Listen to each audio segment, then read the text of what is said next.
Ah, Lord Marth, what grace befalls upon me to have had the 4th visitation this week from you. Butter me up any more and I'll be sliding across the floors of the library. And we wouldn't want that now, would we?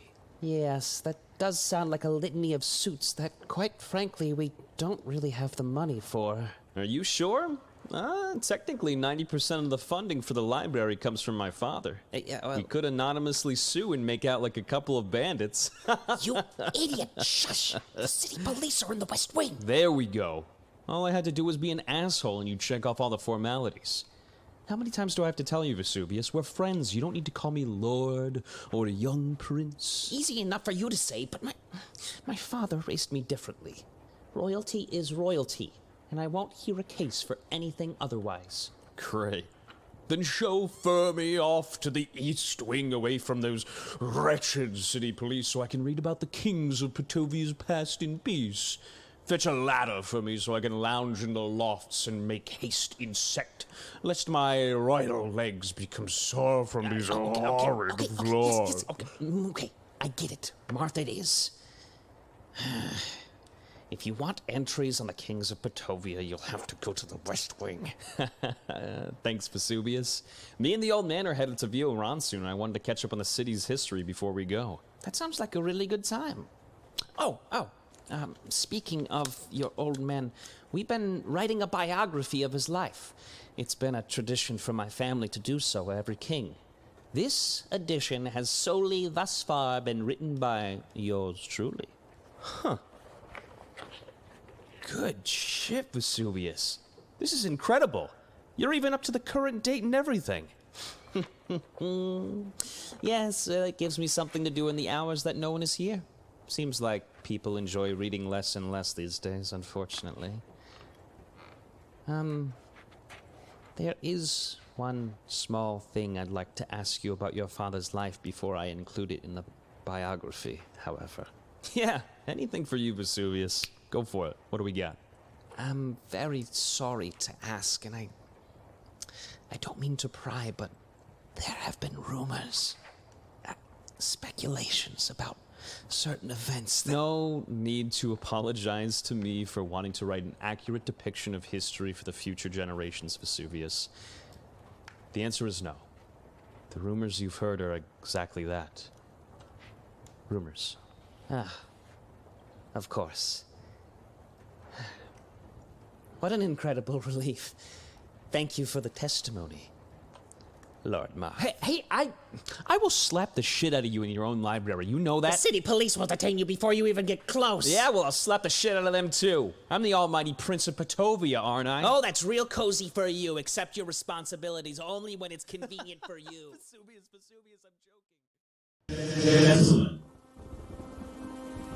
My name is Keen Decker, and I'm here to invite you to an evening not like most others. An evening where 4 streamers are pitted up against one another in hopes for fame and fortune.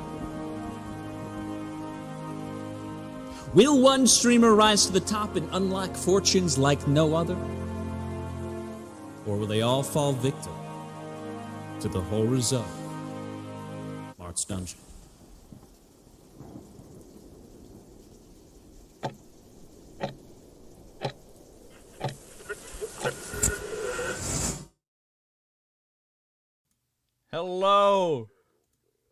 Hello, and welcome back to Marth's Dungeon. Let's go.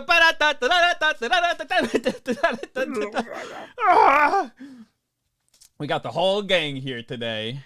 Gang's all here. Actually, let me get some music going here. We actually just left off in the midst of a battle, or the beginning of a battle. Yeah, what? I don't know what happened. Literally, that's so strange. I don't know what could have. Hey, that's crazy how you walked into a blatant trap. Shut the fuck up. Fucking idiot loot goblin. I was angry about it the entire time. Okay? Like, never have I looked at something and went, oh, that's a trap. I can't. Nope, gotta check it. Fuck my... Oh god, the two musics together are so like crunchy and conflicting. Like there's so. Oh god, I love it. Crunchy. Thank you, Joe, and welcome back, Dungeoneers. We last left off with with Look Down, just about to fight a giant steel monolith that came to life before his eyes. A metal gate dropped before him, closing his exit, and you have the first move. Oh wait, I'm in the gate dropped at the exit. Yes. Yes. I thought I was in a You're cage. closed in.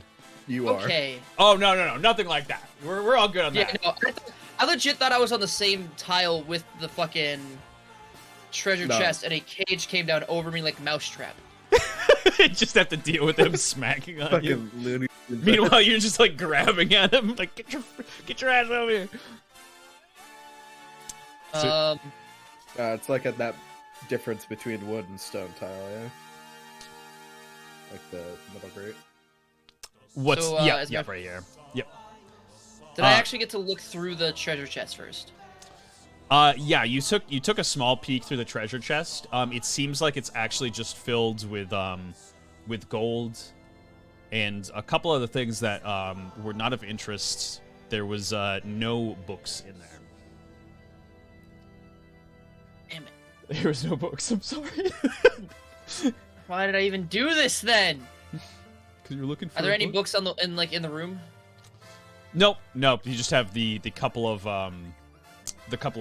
windows that have fallen off from the ceiling and have collapsed to the ground. They've been there for a while. It's just you and big old Betty here. Cool. I jump out a window. You. How very look down. What I'm looking for isn't here, so I'm gonna leave. You go to drop out the window. You do so. And here, give me 1 second. I gotta find the actual document for it. How many windows are there? There are. Oh yeah, let me know. 1, 2, 3, 4, 5, 6 windows. They're all stained glass. Okay, I'm gonna roll a d6, and that's gonna be the window I jump out of. Okay, go for it. Commercial break? There's one. I was like, about to question if I had any d6s. Holy crap. Number 4. So 1, 2, 3. The bottom right one. Okay, bottom right one. This one right here. Is that the? No, that's 5. One before it. This one here. Yep. Got you. You jump out of the window, and it is 50 feet in the air. Whew. I need you to, Okay. If a unit falls more than 50 feet, they must make a flat saving throw of 15 or higher, or break a part of their body. Oh, wonderful. You're also going to take 1d6 damage for every 10 feet. 5d6. Okay. So that has a potential to not kill me.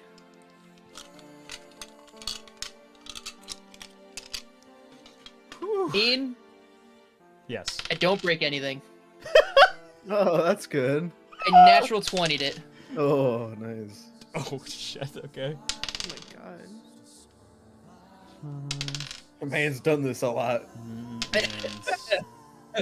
Built I've for probably window jumping. I've probably been tossed out a few windows. Probably. You've, let's see. You take 20 damage. It's not bad. Not bad at all, actually. All things Yeah, considered. it doesn't. The first 2 rolls doesn't were 6s, so you're pretty lucky, actually. Yeah, you jump out of the stained glass window and give a big old tuck and roll. And somehow, where did you go ahead and describe how you jump out and where you kind of want to land? What you want to land? I would stare at the monolith. I would assume it would probably try to take a swing at me. I run past it, doing like a tuck and roll, like a jump forward, but head sideways. So I do like a sideways roll, get back up, launch myself through the window, hands up in front of face to protect the eyes, smash through, and then look down and see how far I have to go, and just ready myself for impact. Perfect. Luckily, my character's cool and is stone-faced the entire way down, but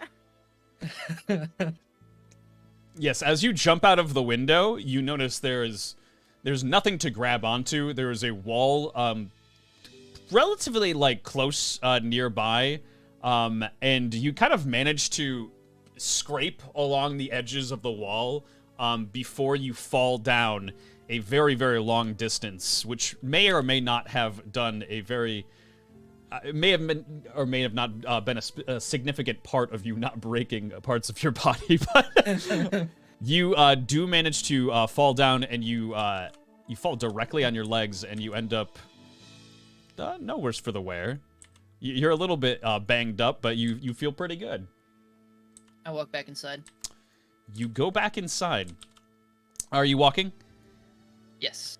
Okay. I just get up, stretch out the limbs a little bit, and then walk in. You walk back inside? Yeah. And you kind of arrive at the door here. Let me grab your character here. You arrive at the door here, and you hear a crazy amount of banging coming from the east wing of the library. He's angry. I walk to the left. Perfect. You walk off to the left, and you looking anywhere in particular? No, just all the way down. Okay, you go all the way down here, and as you arrive in the room, you walk into a similar shaped room to the other, with a bunch of plaques on the ground and a chair sitting in the center of the room. So can I make out that these plaques at least have words on them if I can't? Yes, they all do have words on them. I go back to the tavern. Okay. Perfect. Oh boy. I can't read, and I know Piven can. You make your way back to the tavern and leave. In the meantime... Oh boy. In the meantime, Marth comes down a set of... a ladder from a loft, and he hears banging on metal grates. It seems that this monster, this monolith, whatever it is that he kind of spies off in the distance, is slowly but surely making its way through the metal. And Marth, in a panic, looks around and sees that nobody is around, sees that Look Down is no longer here, and he runs over to Vesuvius and says, There's something hitting the metal gates that are across the way in the eastern wing. What is that? And Vesuvius kind of looks up at him in a relatively drunken stupor after he's been drinking wine, and says, I don't know what you mean, Lord Marth. And he's clearly not in the rightest of his minds. Marth continues looking around to see if he can find the creatures that are inside of the library that he was speaking of prior. Inside in a of your panic. walls. All right, we make our way. Holy shit. Hey, We make you our walked way. away. Make our way back to the inn. Don't you pin You this on walked Marth? away from me. Marth walked away, and I didn't know where the fuck he went. Can't leave Look Down unattended for 10 fucking seconds, man. Somebody thought this was a good idea. All right. Unfortunately, I'm also the one that can sneak away and to be undetected for 10 fucking seconds. You run back into the, or maybe walk. I don't remember if you're making a fast pace out of this. No.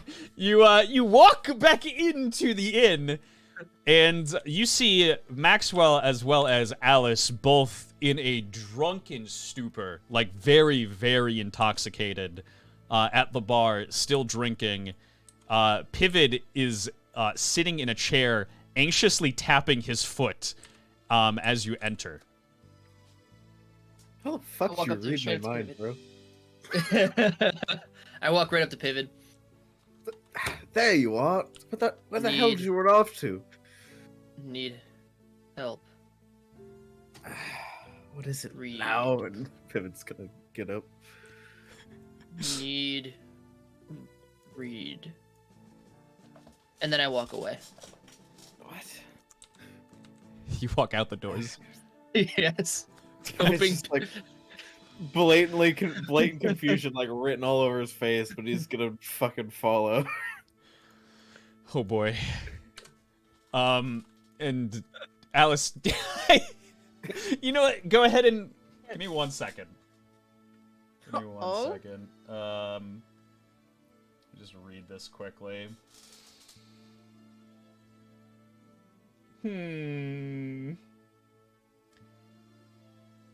Go ahead and roll an observation check with me and do it at disadvantage. I can't wait for Pivot to see the inside of the library.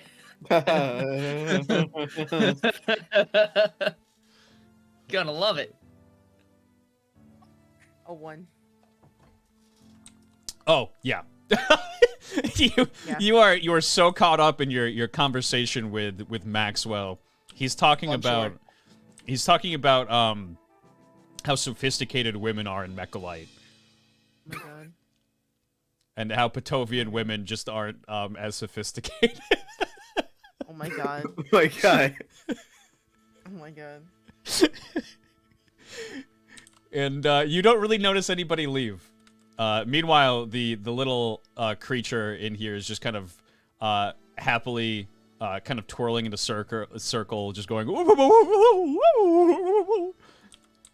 very happy that he has business. Agreeing with Maxwell. Yes, yes. Yee. Yo. Hey, brother. Yeah. Pivot, as you step outside, you notice that Look Down is headed over to the Patovian library. Pivot's just kind of like take a quick look around the streets to see if anybody seems kind of unsettled. Let's see. Like if he's done anything, so to speak.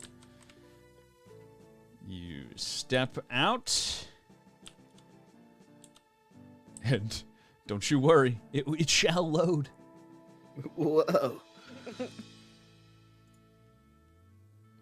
Oh, God. So My many computer's like, why are assets. you buffering everything all the time? Yeah, you take a look outside. Give me an observation check. Oh god. Where's my dice? So let me change the time of day here.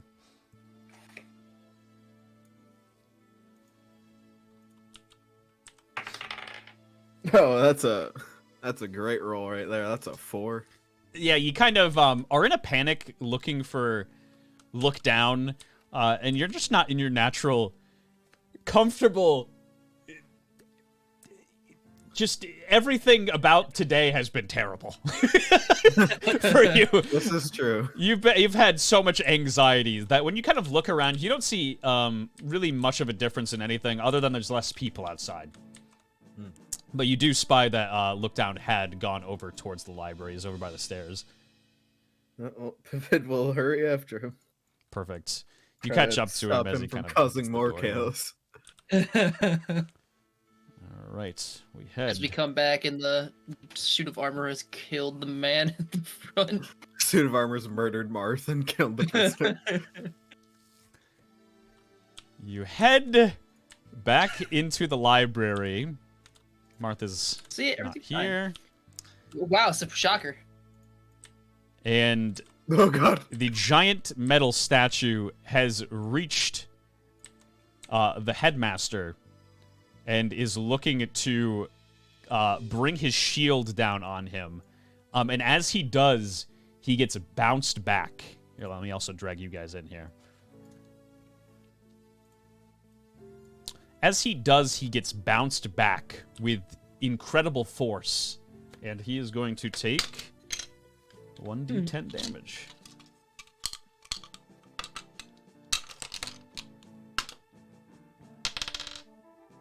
That's 1 damage. Okay. Very, very good. Well done, Headmaster. You're really saving the day. You're really taking one for the team. Bavelli is over here on his hands and knees, going, "Oh, no, no, no!" And he sees both of you enter. He says, "Look at what's happening! What is going on? I just wanted to take a rest. I wanted to enjoy some wine." And he looks over at Lookdown and he says, "What have you done?" Nothing. Perfect. God. And the steel monolith starts to turn around and spies both of you.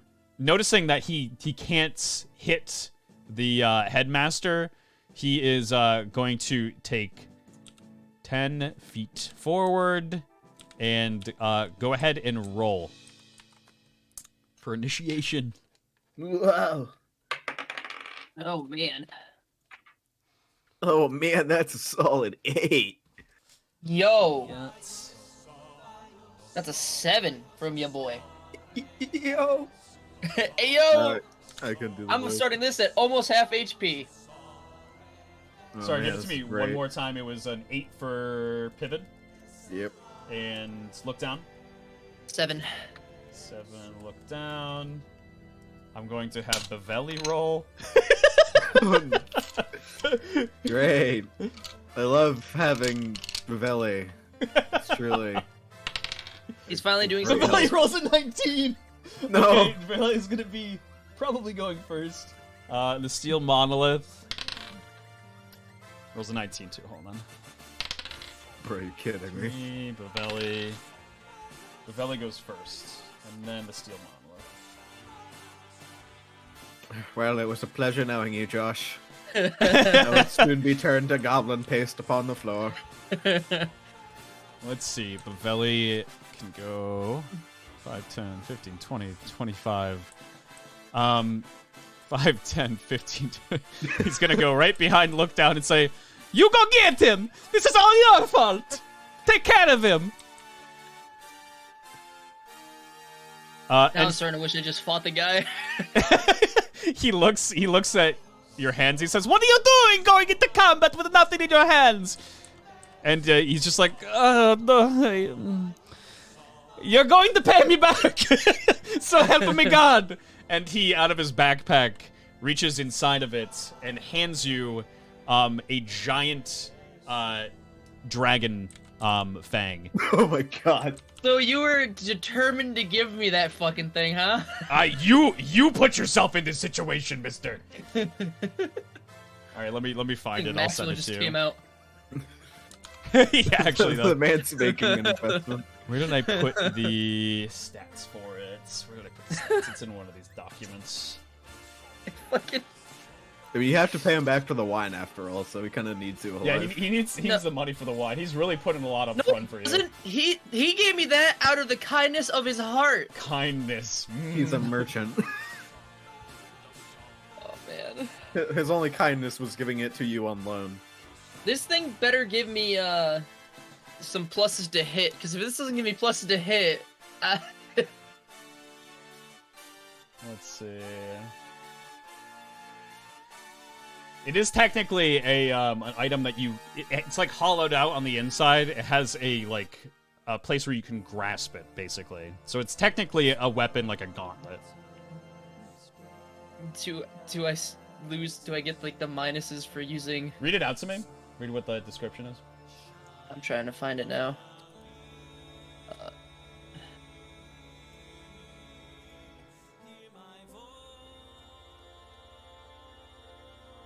I'm not even actually seeing it now. What the fuck? It's disappeared. I'm gonna put it in the Oh, right general here, yeah. chat for you, LD. Gains 1 damage for fighting with his hands. Takes a -2 hit penalty for using a weapon. Yeah, so you'll take the -2 still, I think. I mean, it's kind of how you would look at it. I mean, you're still technically kind of using your hands. It's a very dexterity driven weapon. I'm not gonna give you the minus to it. I'm not gonna give you the minus to it. Yeah, you're using your hands still, basically. You're just doing the same type of punching motion. It's Okie dokie. And there's your weapon. I put in the general chat for you. Yep. It is the Steel Monolith's turn. The Steel Monolith is going to move 5 feet forward and take a giant swing at Pivot with his shield. Wait. Consequences of my actions should happen to me. Oh, guess what? It's happening to me, motherfucker. He doesn't hit you. It's a 3. So it is. That's good. Pivot. Go for it. Okay. I am going to use Heal of the Fox on Look Down. Okay, perfect. Wow. I just want to take a moment to... This benefits me as well, don't worry. I know, but I just Pivot walks into a library. There's blood smeared on the floor as your hope. A man is pinned to the ground with a magical aura around him, and a giant stone creature is trying to hit him.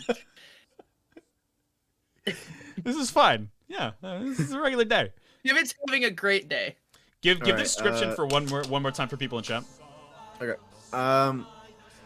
The caster picks a target and briefly takes the form of a fox, increasing arcane checks by 1. The caster must roll an arcane check of 11 or higher. If they succeed, they teleport to an ally and heal them for 1d10, and both targets become undetectable for a round.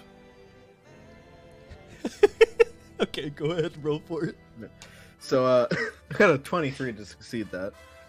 So I'm going to teleport to the other side of Look Down. Right here. Perfect. Ew. And you heal him for... Am I making the roll? Yes. Yeah, you'll make the roll. Do I add anything to that or a flat roll? Flat roll. Okay. That is a solid 4. It's doing some good stuff on the side, actually. So but he is technically undetectable, so.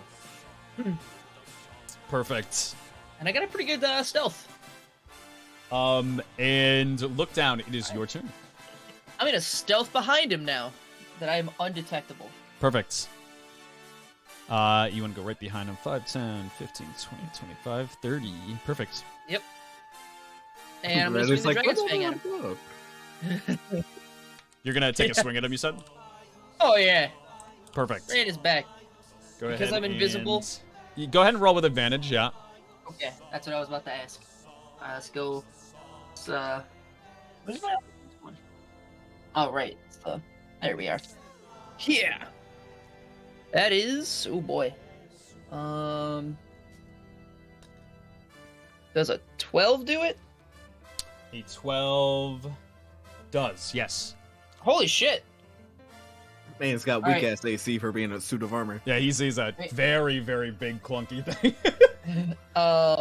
He has to make a con saving throw. What was the con saving throw? It has to be an 8. He succeeds it with flying colors. Fair enough. Let me see. Is it what kind of damage is it for me? Frozen damage. Okay, frozen damage. Let's see how he does to colds. Oh. It's just frost damage? Yep. He is immune to frost damage. He takes Son nothing of a from it. Bitch! Pavelli, you've given me something useless! It bounces off his back. He feels something kind of just brush up against him. And yeah. Kind of like looks around to his sides and doesn't really know where it came from. And it All he is... sees is Bavelli. Yeah, he just sees Bavelli. Bavelli is going to... Whew. Bavelli is going to run up to him, not seeing anybody, and give one of those... Ah! 5, 10, 15, 20, 25. He is going to swing at him with his hammer. Very no. He's going to swing his hammer at him, which is good. Very good. I gotta find the hammer, though. Give me 1 second. Gotta open up Bavelli's character. I didn't expect Bavelli to be in here, so this is why I wish I just had everything printed out. Let's see. Man had a full hour to set up, and here he is, not prepped. Holy shit. Not ready for me to make great decisions. Not ready for Bavelli to have to do anything. Alright. He takes a swing at him with his hammer.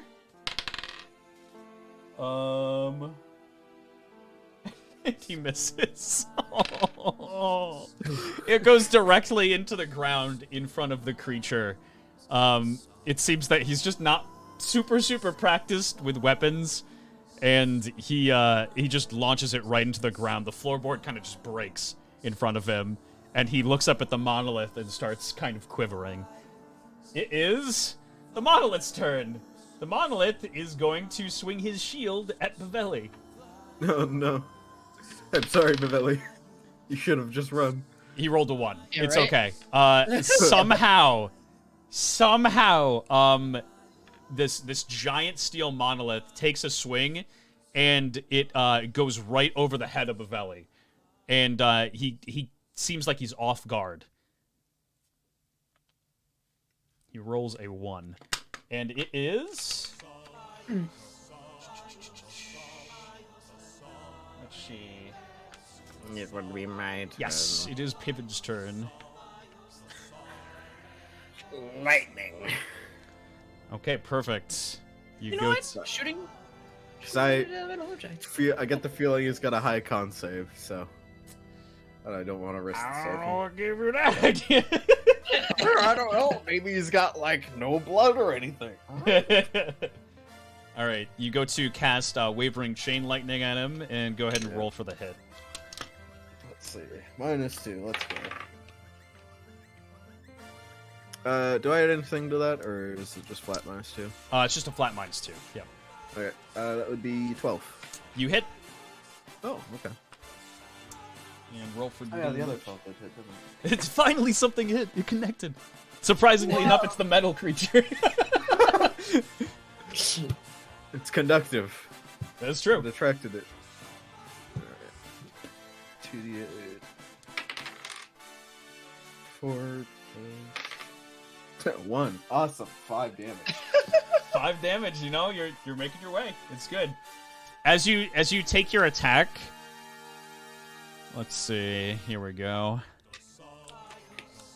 Marth comes down from the upstairs. Oh goodness, he's actually here. He's Whoa. wow. You made it. With a couple of friends. Oh god. What the heck? Are they village hidden in the twigs? The homies. Marth sees that you are fighting the creature and says, "Oh, thank God you're here."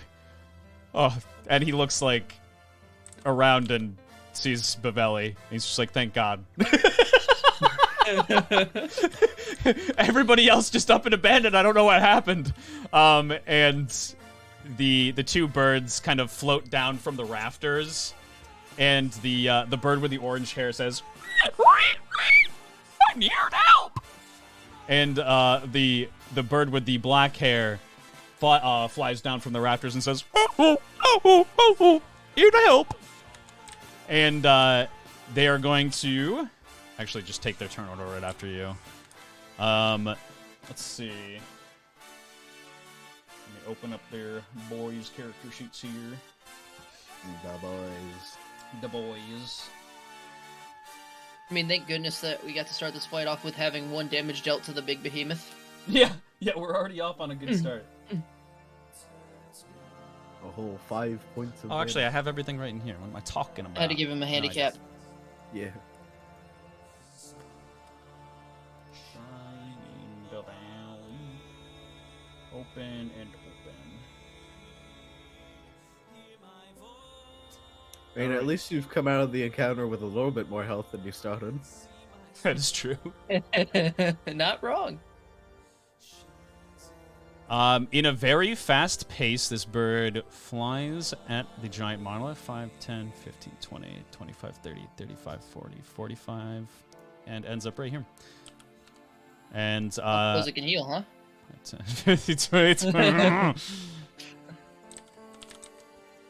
Marth takes his 1, 2. All right, and it is they're on their way to help. Don't you worry. Yay. And it is now Baveli's turn once more. Baveli. Look down? Oh, yes, it is look Sorry, down. it's Sorry, just- sorry, I skipped your turn. Jeez. Go for it, look down. I punch it. Okay, go ahead and Punch swing it. real hard. You are now Do I get visible anything for once more. flanking? Nope. I miss. What do you roll? A 2. It just That would misses. do it. Yeah. Yeah, that's a whiff. You kind of like look down at your hands and you're like, oh wow, like I can't even see myself, and you think it's kind of an incredible thing. And you drop the fang off to the ground and go to swing, and by then it's already kind of like, it's like when you take a headshot after waiting for a really long time on a target in a video game, and you're like, I got this all lined up, and then they duck. It's pretty much that. He just makes a small movement, and your fist just goes zoop, right around. God damn it, look down, get your head in the game. Get your head in the game. Baveli is going to once again try to swing at him with the hammer. Oh! Let's go! Baveli is revitalized! He sees that his friends are around, and he rolls a net 20! Run. Right, Give him the business. Go get him, Baveli. Alright, so this is already... He's swinging a hammer that's already super effective against armor, so this is going to be at 4 times damage. Alright, so it's... Show them how merchants do business. Where's my D10?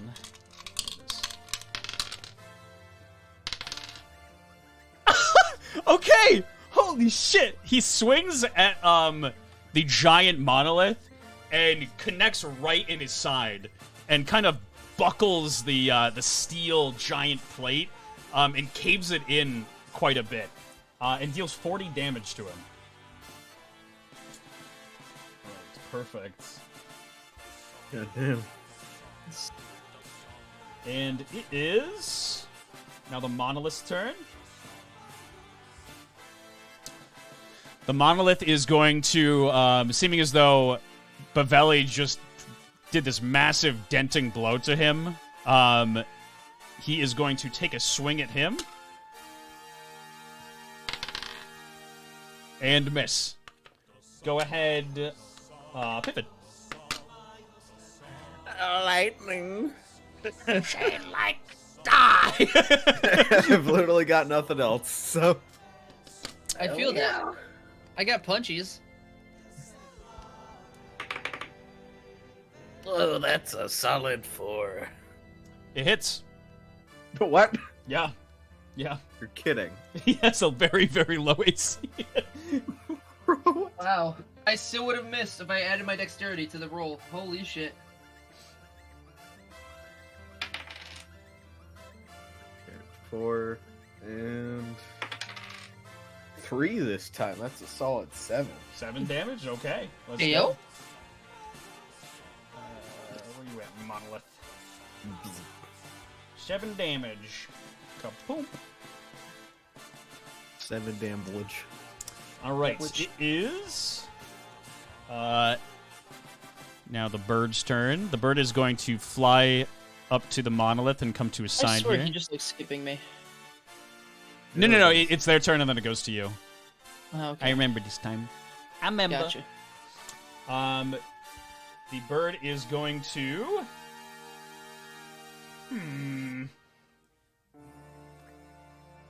Yeah, is going to attempt to peck at it with its giant beak. It hits, and deals 2 d4s. I don't have a d4. Josh, roll a d4 for me twice. I didn't have a D4. What are you talking about? I gave it to you. 2. Yeah. And a 3.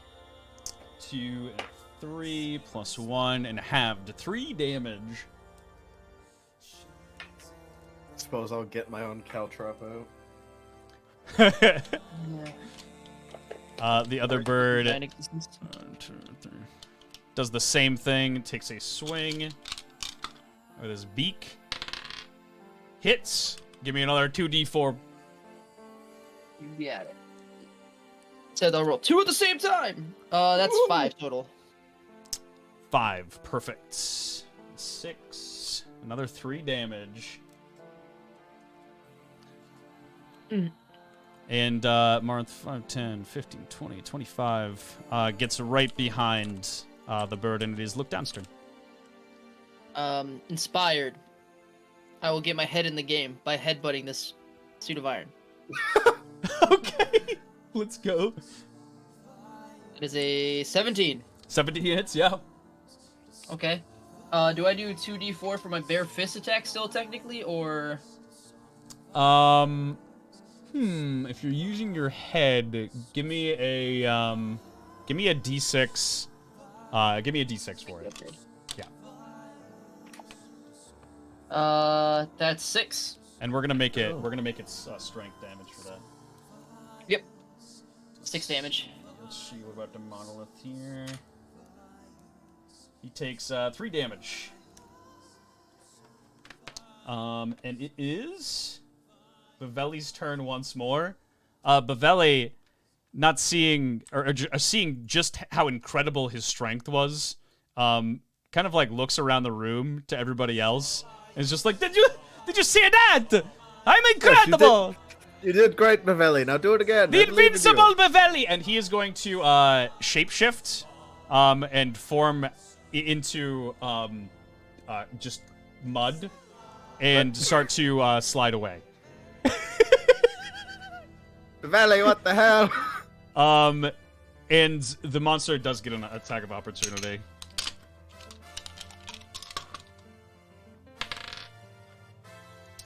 It's Mrs. Baveli. As he forms into mud, he just kind of slithers away and goes out the door and leaves. Goes under the door, little hole. And it is the monolith's turn. Also, just as a caveat, I forgot. Whenever I use I gain 1 damage for. Oh wait, no, it's with my hands. Never mind. Keep going. Perfect. The monolith is going to turn around and try to smack the bird. His shield also, just as a TLDR, reaches 10 feet. So in front of him. So it's just a giant AoE smackdown 10 feet. All right. That hit Marth, too? Yep. It misses both of them with a 4. Okay. Jesus, this man is not hit once. This is horrible. And it is Pivot's turn. I took fall damage for these rolls. Lightning. Perfect.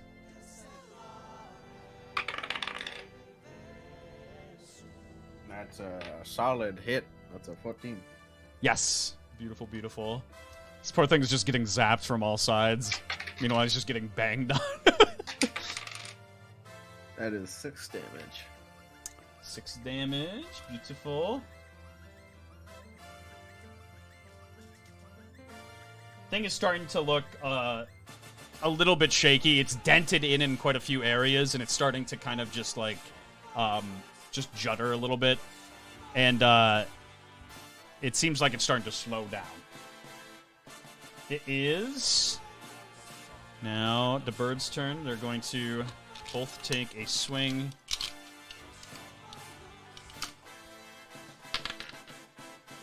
Nat 20. Okay, let's go. Roll 2 d4s for me. Sort of look got down. it. Shit. Master of the mice. That is 6 damage. 6 damage plus the perfect. So 7 damage.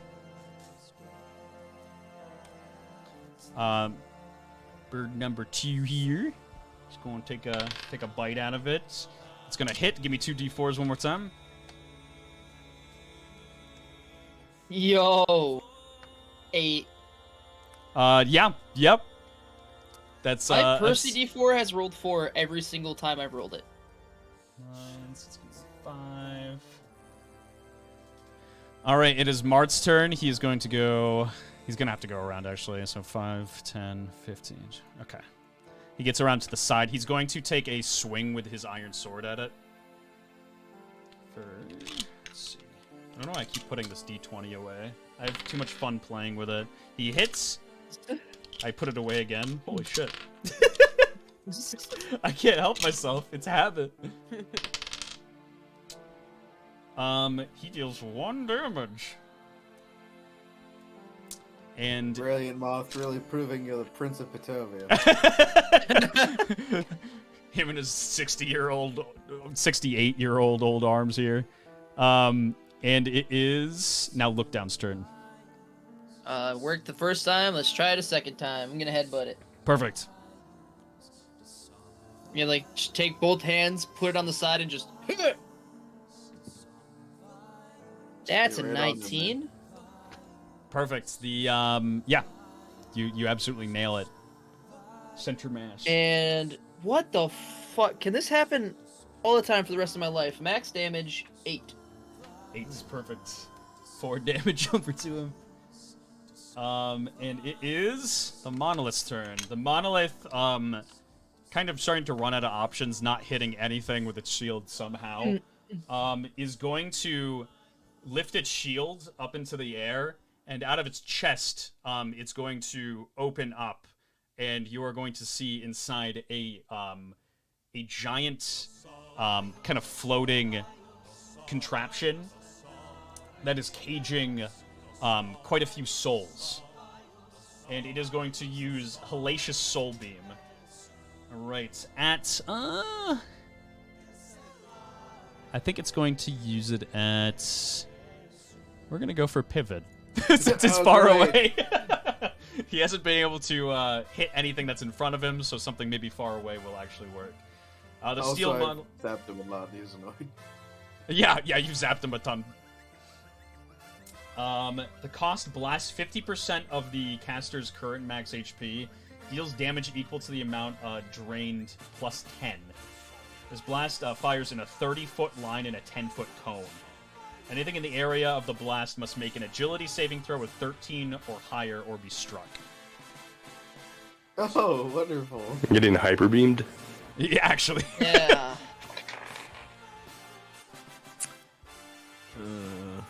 Tell me you made it. Well, that's what's that? Agility? Yes. That's a no. Okay. So it drains 50% of the HP. Plus 10. So that is 20 damage. Awesome. But its metal slates that were covering its chest are now exposed. And it is Pivot's turn. Please pivot. I took that much damage jumping out of a window. Yeah, I got fucking laser beamed. Fuck off. Oh no. We are not the same. Okay, this is a stupid question, but I have to ask. Can Sure. I copy that spell? Huh. Ooh, that's not a stupid question. That's a brilliant See question. if I have it. Well, because it's less of a spell and more of like a construct kind of thing. But if I can, I Hey. want that. That count. I feel like it's magical.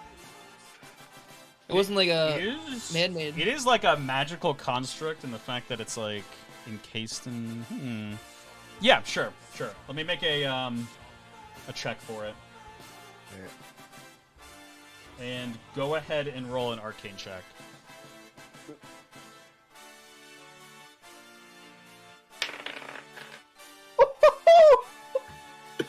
Nat 20, baby. Oh god, okay, yeah, you got it. Yeah, let me copy it down for you. I'm gonna have to reword it in your own terms because it's worded for the steel monolith, but here we go. Fuck yeah, dude. Let's go. Ivan, you get to name this spell.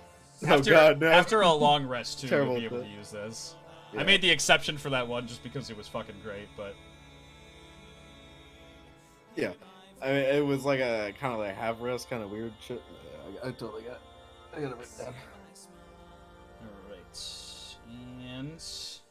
do you want to do anything else with your turn? Yes. I'm going to use my last spell point already to return fire with another lightning bolt. Okay, perfect, perfect. And that is a 15. Yep, definitely hits. Kill it.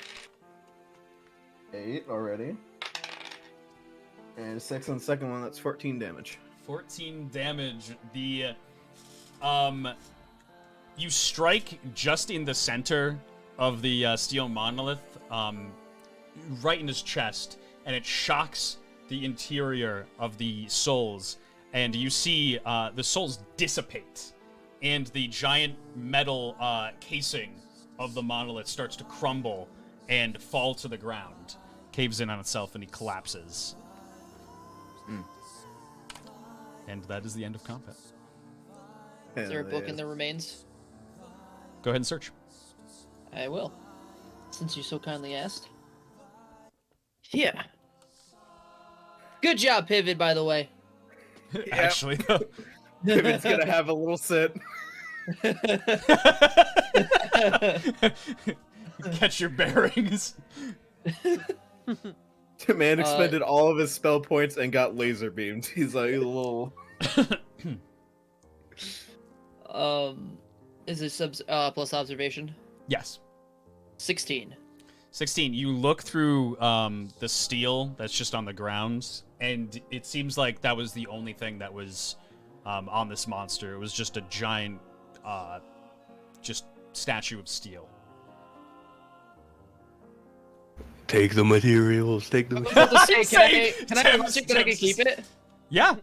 It's My first thought was like, maybe Thames would like this, because I spent a bunch of time getting things. This looks metallic. I'll keep it. It's completely it's the heaviest shit that's ever been seen. I mean, we'll collect it in your inventory though. It somehow fits in your inventory. It's kind of crazy. Let's see. This is what you. Where are you keeping that? Look down. You get 20 ingots worth of steel. That in itself is a very good treasure. Yeah, that is very good. So is that how much the statue is worth? Or do I get the steel statue and 20 ingots? It's the 20 ingots worth of steel. Yeah. Okay. And Vesuvius kind of coming down from his his high, sees everybody in the room together, and sees his little creature friends and Marth fighting beside one another, and a little tear comes to his face, and he says, It's so good. It's so good to see all of you fighting with one another. The camaraderie. It's just so touching. and this bird flies over close to Vesuvius and places a thing of water on the ground and kind of rolls it over to him in a glass. Some of it spills out, and he catches the rest and starts drinking it.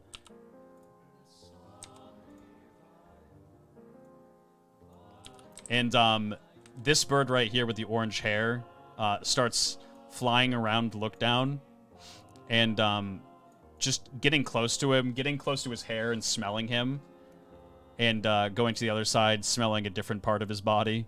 Like, goes over and starts smelling, like, his arms and his shoulders, and says, "Smells good! Smells good!" Thank you. Marth looks over at Pivot and says, "It's good to see you. Thank you for helping. I don't know what that was or why it was here, but I think we should be careful moving forward in the library." It appeared to be a monolith construct of some type, likely guarding something. I don't know what triggered its aggression. Usually they're quite solitary. Vesuvius sees that Pivot has a very, very keen eye and says, Very good, very good. Yes. She did tell me that there were quite a few things that she had set up as precautions to make sure I would never leave. Martha looks at you and says, "Oh, Pivot, my manners. This is my friend Vesuvius. I've known him since I was a child." Oh, it's a pleasure to make your acquaintance, Vesuvius. He gives like a little half bow. You as well. It is always good to see someone who pursues knowledge, such as yourself. And the bird comes over and starts smelling you as well, and sniffs you and says, "Very good, very good." Thank you. You'll have to forgive them. They are a bit tenacious. Where are my manners? This is Dee and Dumb Tweedle. They're my friends. They take after me and make sure I get food and am taken care of while I'm in this state. How long have they been by your side? For several years. Before then, it was just the occasional visitor that would come in and take mercy on me and give me water and food, but the people of Bilms, they don't come in here much anymore. We do have occasional visitors that look to plunder or make fun of me as they come in, but that is pretty much the full extent of it.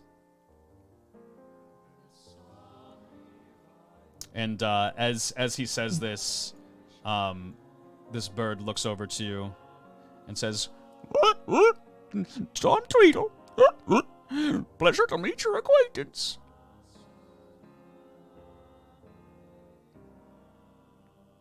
And So, he was, what, Tweedle dumb? wait, yes, dumb Tweedle.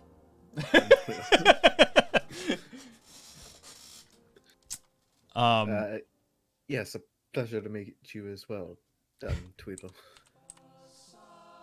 Strangers, they seem nice, Would you perhaps help Dumb Tweedle? Need book. Book? Dumb Tweedle knows where all the books are. Where? Not much to look for, not much to see, but follow Dumb Tweedle and you will see. And Dumb Tweedle starts flying off this way. I follow. Perfect. Marth looks at Vesuvius and says, "Book? What do you mean, book? Vesuvius, are you okay? And how do we get you out of this state?" And Vesuvius simply smiles and says, Well, you see, when I was originally pinned down to this floor, I was enchanted with something by the great Niall, and I'm unable to escape until I find that spell, and I obviously can't find it myself. Apparently, I think the birds know where it might be. Marth nods and says, "Vesuvius will get you out of here in no time," and follows behind. Well, they'll need someone to read the book. He will attend to you soon, Vesuvius. And he'll follow along. As you start walking away, D Tweedle kind of latches onto your back and starts just walking, or as you're walking, just latches onto your shoulder, basically. Pivid's going to cast Birds of Light with only one bird, just have it kind of fly over to Dumb Tweedle's head. It keeps D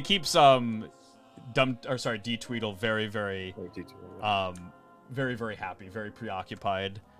She just kind of follows it with her eyes and goes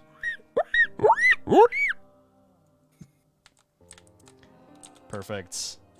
And he reaches... Sorry, here we go. Let me just move everybody. All together now. Reaches this ladder over here.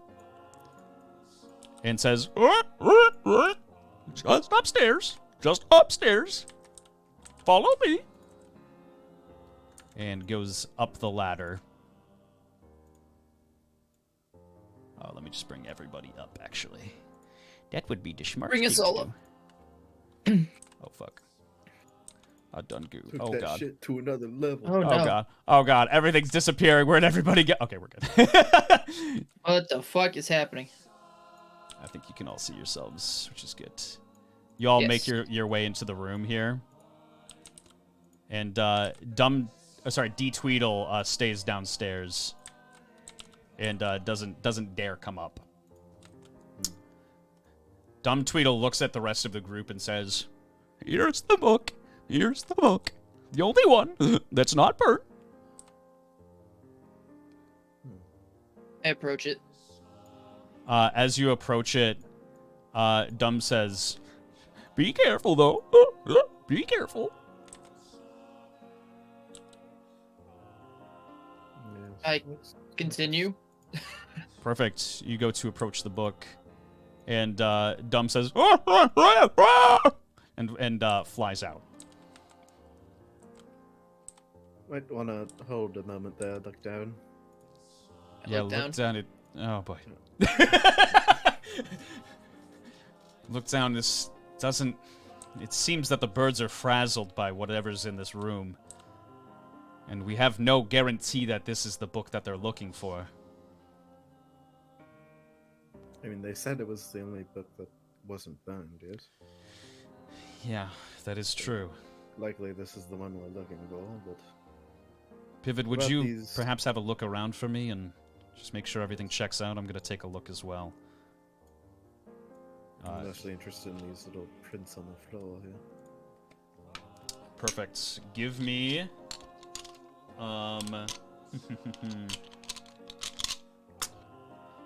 Give me an arcane check. Pivot. Martha's gonna do an observation check. Martha's... That is 20. Perfect.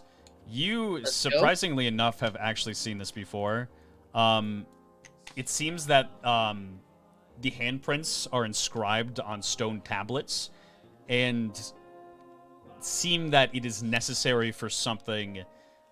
Usually these types of spells are casted to protect something, and as a safe kind of keeping and barrier in between that it's protecting, it needs to be activated with the handprints.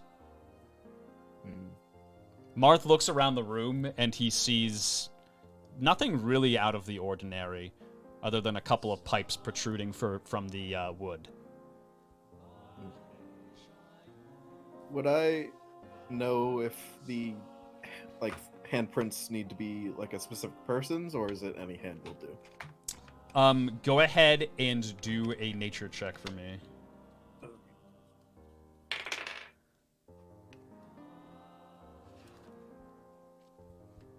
It's a good roll. That is 17. It seems to be the handprints of a scalecoat. In the form of a scalecoat's handprints. Scalecoat. Yes. I'm not familiar. You've seen... Up until this point, you've only seen one scalecoat, I believe. Yes, you've only seen one scalecoat, and that is Vesuvius. They are kind of descendants from dragons who, when evolving, took more of a humanoid form to integrate with society. So they have an outer layer of skin that's very almost see-through, and they have scales under their skin.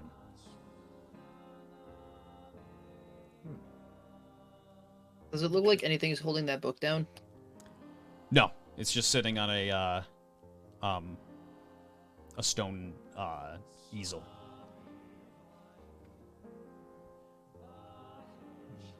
Pavid's kind of like murmuring. Looks like we'll need handprints. Handprints of a scale coat? Yeah, scale coat to open this. Would you happen to know any other scaled coats other than Vesuvius, Marth? Not living, no. Like I said, I've been, Right. in a coma for 50 years. Yeah, The only yeah, one that I've yeah. seen until now. Yeah. Perhaps we'll have to ask Vesuvius. Maybe we'll find one within the camp. Who knows? Perfect. Let me go ask him what he knows. And he heads down the stairs. Or down the ladder, rather. What happens? If you take the book without releasing it? Yes.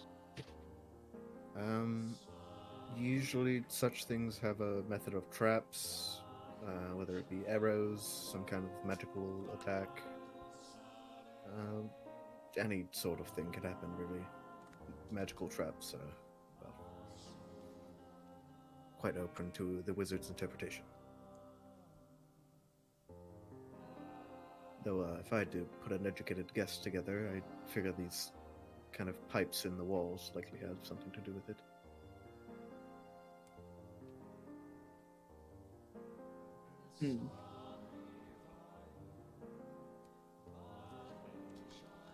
Perfect. Is there a gap in the pipe, like where the pipes go into the wood? Like, can I look down into it?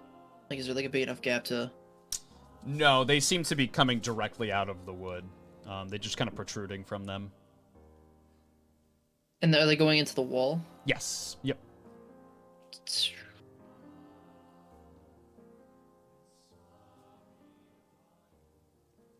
Man, I have an idea, but it's stupid, and I don't know if I should do it. Would look down to it?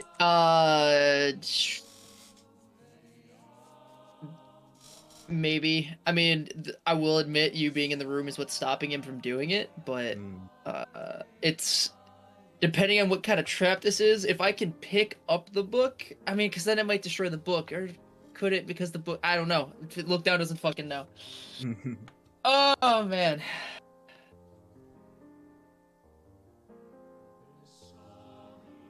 It's up to you.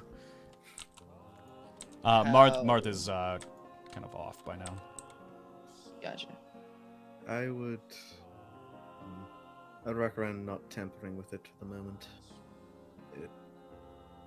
We don't know enough about this to risk it.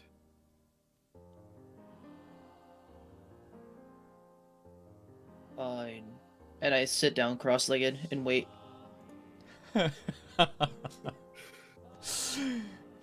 Pippi, would you like to do anything in the meantime, or you gonna stay here with them? Pivot will stay for a moment. It's not like there's much else to do. Perfect. I'd like to catch a breather from the combat anyway. Marth makes his way downstairs. For a small period of time kind of passes, and Marth comes back upstairs, climbs the ladder, and says, well, from what I can discern, Vesuvius does think it might be the book, but what he said was a bit ominous. He said he's only seen it once before. A spell called the Forlorn Hope. It's a spell in which the user is kept in an area, detained, and the only way to break the spell is by reading the book's pages and finding the counter spell to take off the effects of the spell. However, it's called the Forlorn Hope in the fact that they have to be able to get to the book to be able to release themselves. So likely only Vesuvius could make it. I wonder. I spoke of Perhaps. the handprints, and he got a bit sad. I think I know kind of how to get the book out. Is it likely his? Yeah, it seems so. Oh. Well, I suppose we could try getting his prints somehow, but the only other way I can think of is gruesome, terrible. It's a sick prank, what she did to him.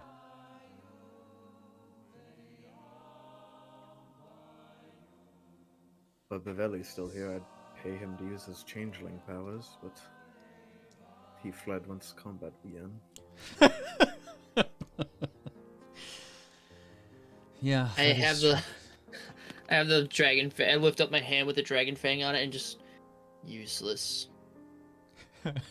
Oh. Oh, right, he did hand that over, didn't he? Well, I guess I it got is 2 ours free now. things now. Yeah, you've taken a couple of things off, lifted a couple of things off. Took his wine, took his sword. What else are we gonna take from this poor man? Hey, he gave me the sword, or the dragon fang, okay? And Well, The next thing we know is we're gonna take his fucking hammer. yeah. Where did my hammer go? Just gonna take his bag next time he leaves it unattended.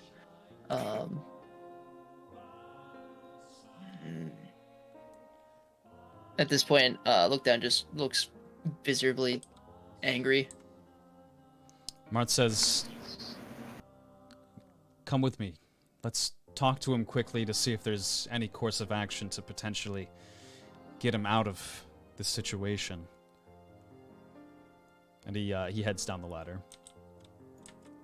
I can't. I take. I can't. I just take. You just want to take the book instead? What's stopping me? Whatever manner of trap is linked to this. Could destroy the book, could destroy us. It was casted by a goddess, after all. Power related to it is beyond our ken.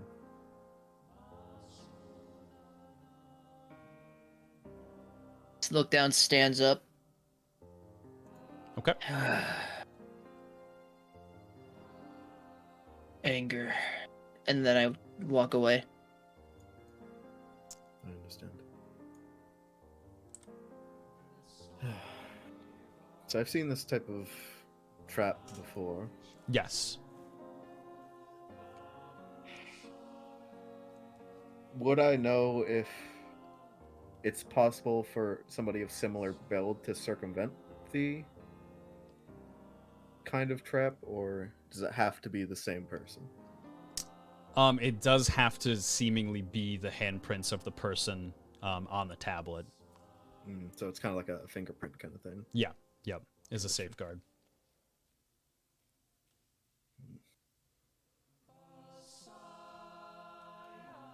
I just want to do a quick check to see what kind of trap might be linked to it, if possible. Sure.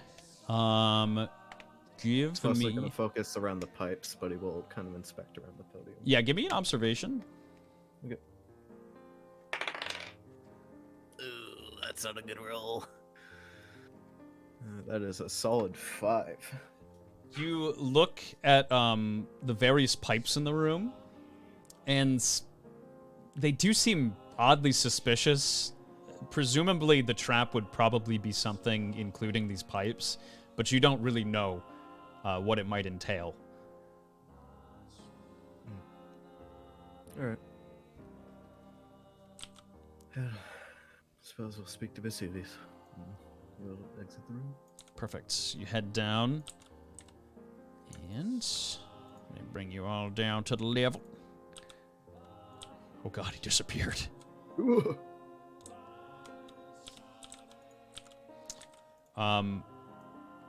As you kind of approach, you see Look Down and Marth hovering around Vesuvius.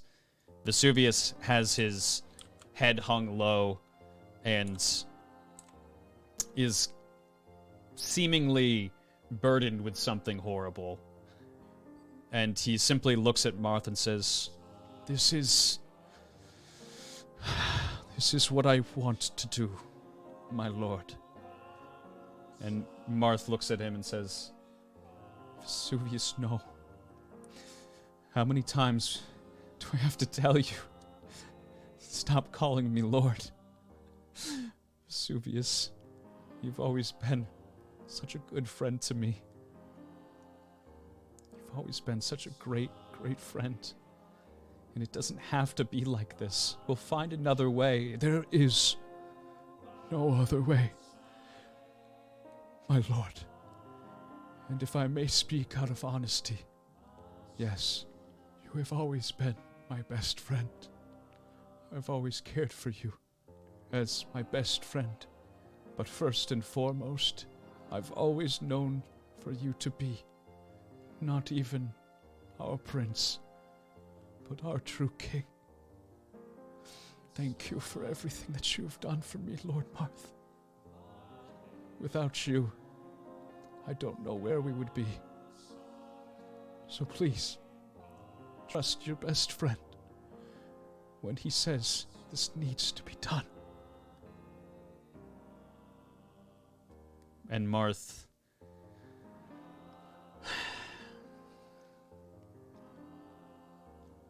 kind of to himself for a moment, shakes his head and slides his sword over to Vesuvius, says,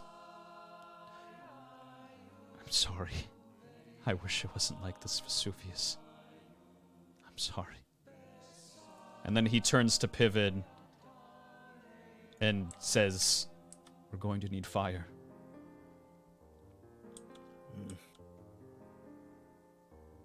Very well. Could he kind of bastardize the Inferno spell to kind of make fire in his hands? Or? Sure. I'll allow it.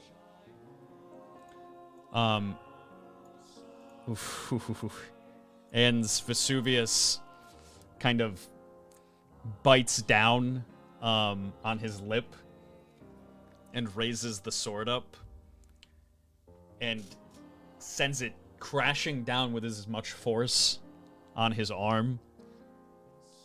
And it doesn't quite cut through the bone.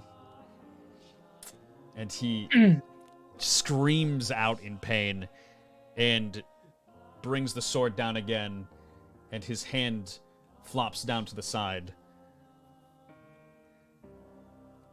and says, Here. Here.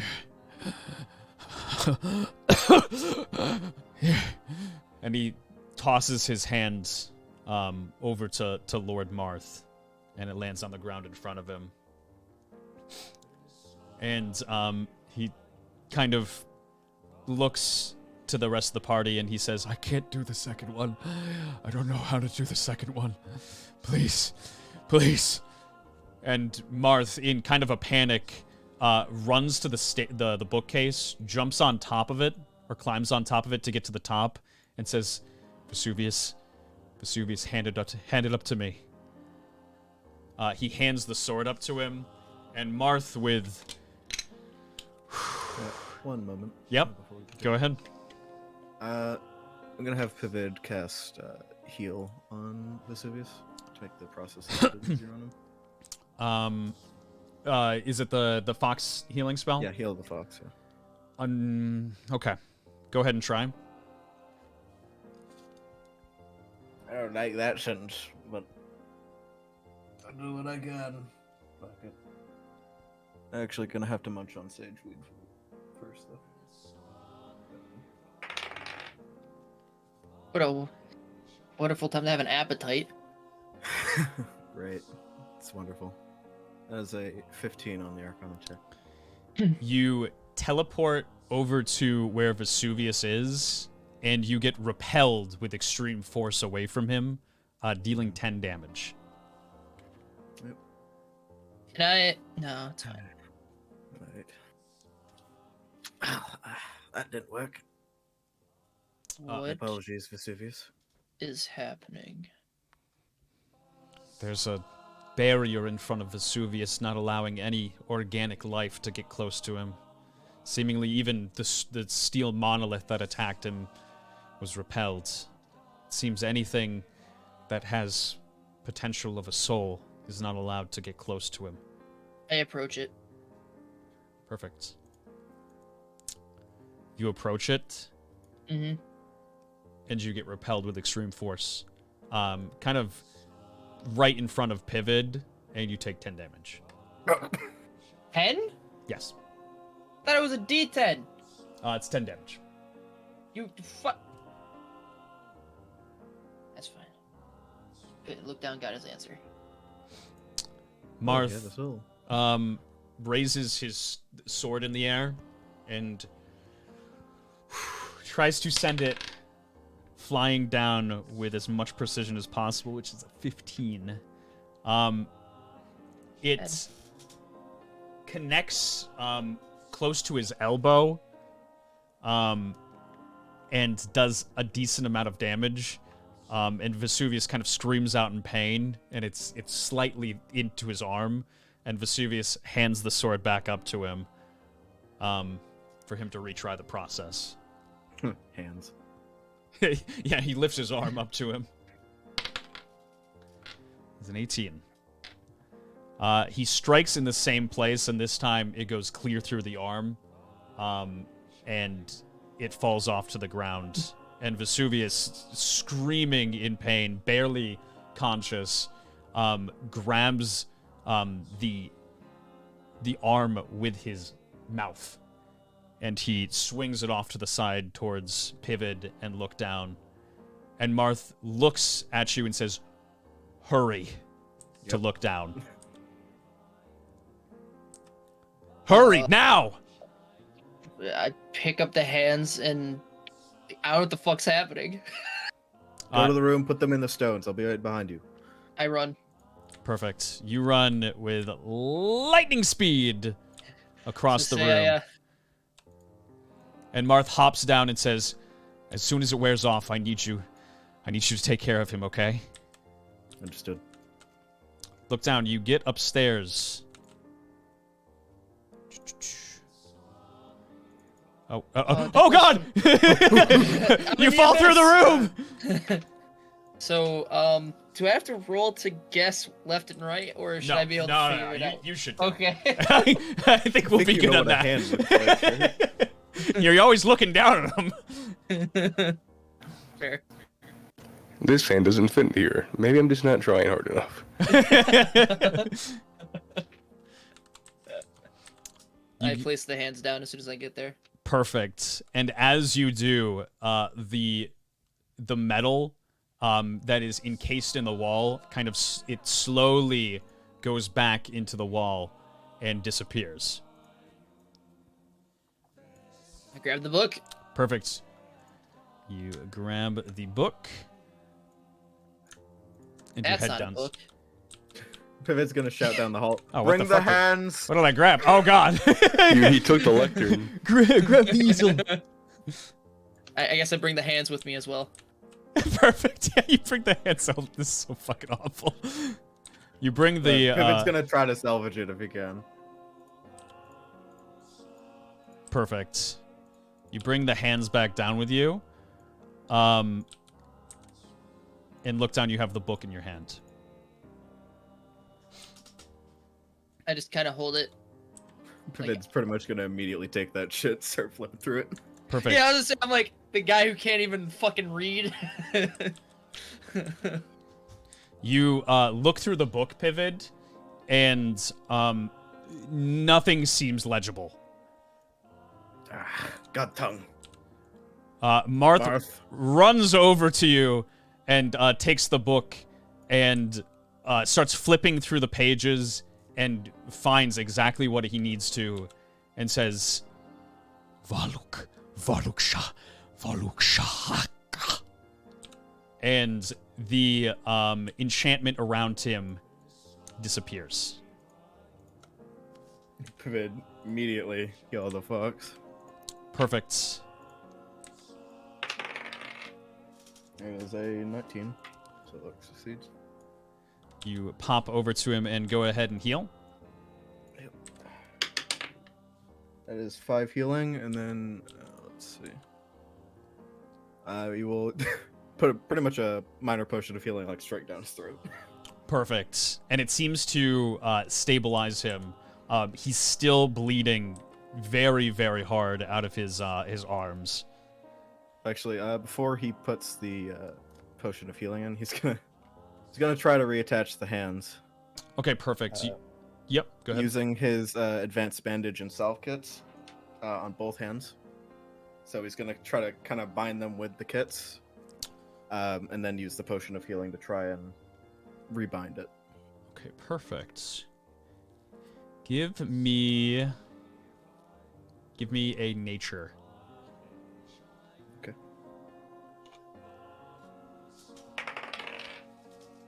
That is a 16. 16, perfect. You kind of reattach the arms to him, and it seems that his right arm has been just kind of off for a little bit too long, but it is attached, but it doesn't seem like he has any feeling in it. The left arm that you reattach seems to have some very, very heavy nerve damage in it, but he can very, very carefully move his fingers in that arm, in that hand. And Vesuvius just starts panting and laughing.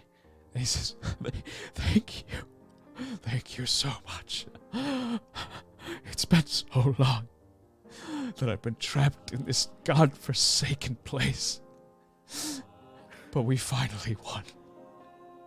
Vid's gonna like kind of wrap his arm around his shoulder and kind of guide him over to the side of this kind of obelisk thing here and just kind of sit him down against it. His feet are still nailed to the ground. Oh, right. Unfortunately. Marth, Lord, look down. I need some help with his feet here. Yes, of course. And Marth runs to the other side of him and very, very carefully starts trying to pull the nails out of his foot one by one. Very, very slowly and meticulously. The skin is kind of formed a little bit around it, but it's not even close to the amount of pain that he was feeling when he severed his limbs. So, you don't say. Very, very slowly but surely, he is able to pull out of his foot all of the nails. I was gonna say, can I just try and rip the chain off the wall? The chain is actually, he actually freed himself from the chain with his arms. I thought the nails were attached to other chains. Nope. Okay, gotcha. And you kind of move him to where the steel monolith is, and he rests his head just on the ground. He literally has not been able to just fully rest prone on the ground for several years. And he says, Marth, I'm tired. I need to rest. Please stay by my side. And Marth nods his head and says, yes, Vesuvius, I wouldn't dare leave. The rest of you guys, if you could reconvene with the rest of the party, and we have to, and he kind of looks around and he says, I don't particularly know what time it is, but it is getting dark. We're supposed to reconvene with our, friends. He puts in air quotes. In maybe an hour or so, I still have my doubts about this plan. I don't trust the prisoners. I don't either, but it was our best shot. I'm sorry.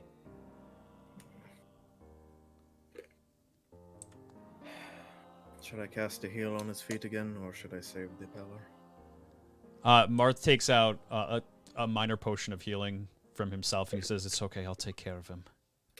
Very well. In our free time, I will likely try to do some therapy with those arms of his. Hopefully restore a little bit something more. Thank you. You don't know how much he means to me. I will do my best. Almost all I have left.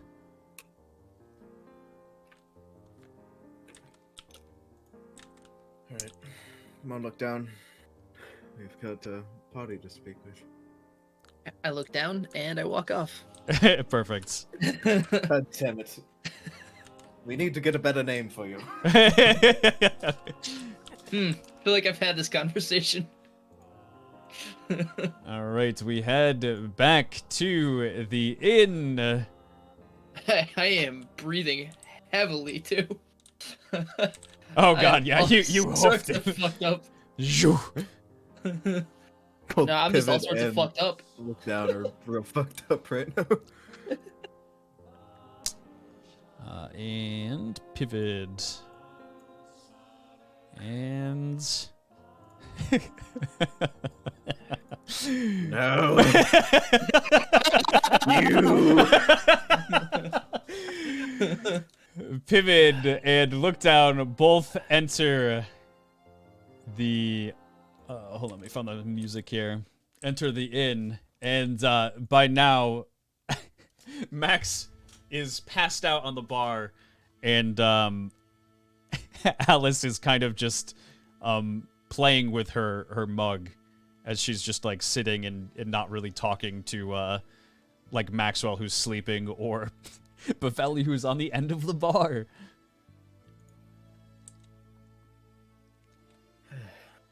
Alice. Huh? What? It seems like it's about time to reconvene with our friends inside the walls. Friends? Yes, that's how Marth put it. Okay. So that means we leave Max here? Yeah, leave him on the bar table. Who cares? Okay, that's yeah. He'll probably be safer here than anywhere else, to be honest.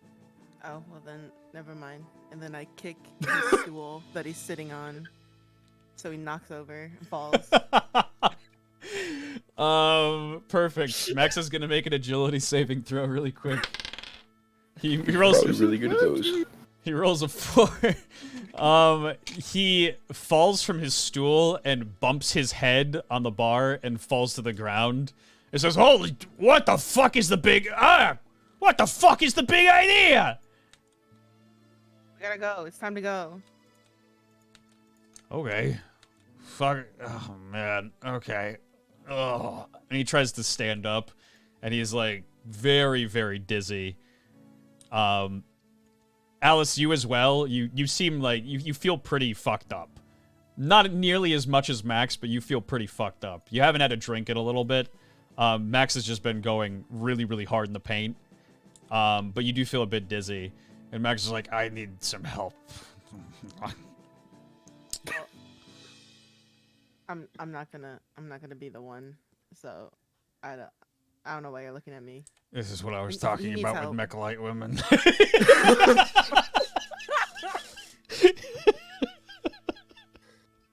Was the idea to bring Thames in with us on the infiltration, or is he staying out for good?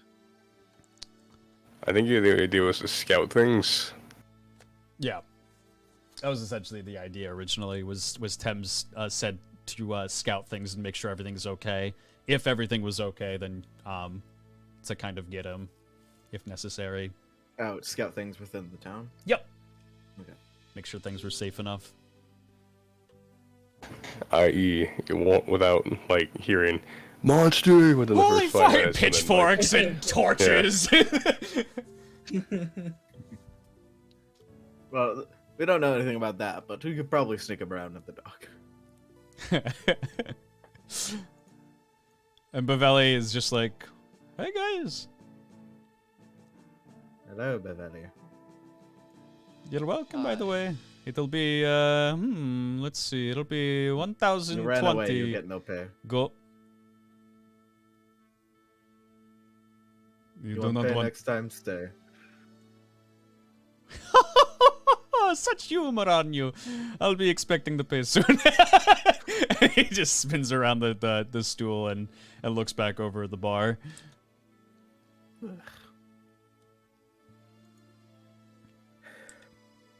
Well, we should likely go fetch Thames then. If we get into a fight, we'll need him. And Look down, Hold I someone's hand. don't suppose you could bring Maxwell. Hey, buddy. Yes. It's my drinking buddy. I fucking love this guy. And he's like crawling on the floor, like trying to get to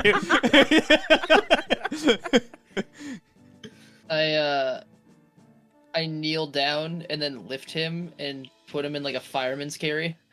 Oh God. Oh no. Go ahead and roll a strength check. He's a relatively happy boy. Man, I'm not gonna lie, I kinda wish I rolled low on this one. But that's gonna be a 20, I believe. Dirty 20. Perfect. You put him up on your shoulders, and he's like, oh God. It's just like, you have no idea. I've been sleeping in a bathtub for like a little bit too long. Too many nights, but yeah, this is nice. This is the most comfortable I've been. What? Thanks, buddy. And like a small just dollop of drool kind of comes out of his mouth and runs down your cheek. I no-sell it and start walking back to the castle. Perfect. You exit. Unless anybody's gonna try and stop me because we have beds here. Oh, do we have beds here? Yes. We ordered yes. the B&B. I actually completely forgot about that. No, he must come. He must be put in danger. Put him in the castle. Fuck. Oh God. There's some times where you must question if harming Maxwell is worth losing our sanity. Or to keep the sanity. Alice, would you like to leave first or pivot? Pivot will offer her arm if Alice needs it. Yes. Alice will take it. Perfect. You Back assist. to the castle to fetch the turtle man. All right. A little racist. I'm a goblin. But it's all right. I'm one of you, it's alright. We are of same kin, you and I. Head back to the Non-human? castle. And all the assets shall load. Oh God! Nah, nah. Wait a minute. It's the curse of Max. 5 hours earlier. Let's see. Pivot. Where's Mr. Maxwell? I have so much shit open right now. It's not even funny. Close. Oh man, he just said how he's like, I've been sleeping in a bathtub, and that's where I'm bringing him. Thank you. You have no idea how much this means to me. I'm so excited to sleep in a fresh bed. It's the only place I've seen him sleep. Why would I bring him anywhere else?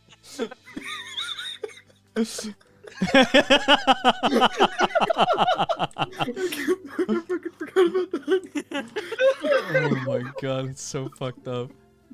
Poor Maxwell. I'm not Great. meaning to. This is great. Brent's got like so much other shit on his mind, he's not even thinking about it. You Like, make yep, your way back never into the mind, no. castle.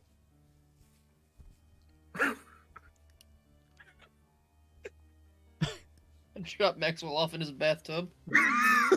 Perfect. You head with Max upstairs, and Max is like, he's like kind of streaming in and out of consciousness a little bit. His eyes are like kind of fucked up and rolling in the back of his head. And he's like, whoa, whoa, whoa, whoa, where are we going? Bed. You go over to the bathtub and open up the curtain and start trying to put him inside. He's like, shit, no, please, I beg you. I'll do anything. Don't put me back in there. I just want to sleep in a warm bed. Please don't do anything.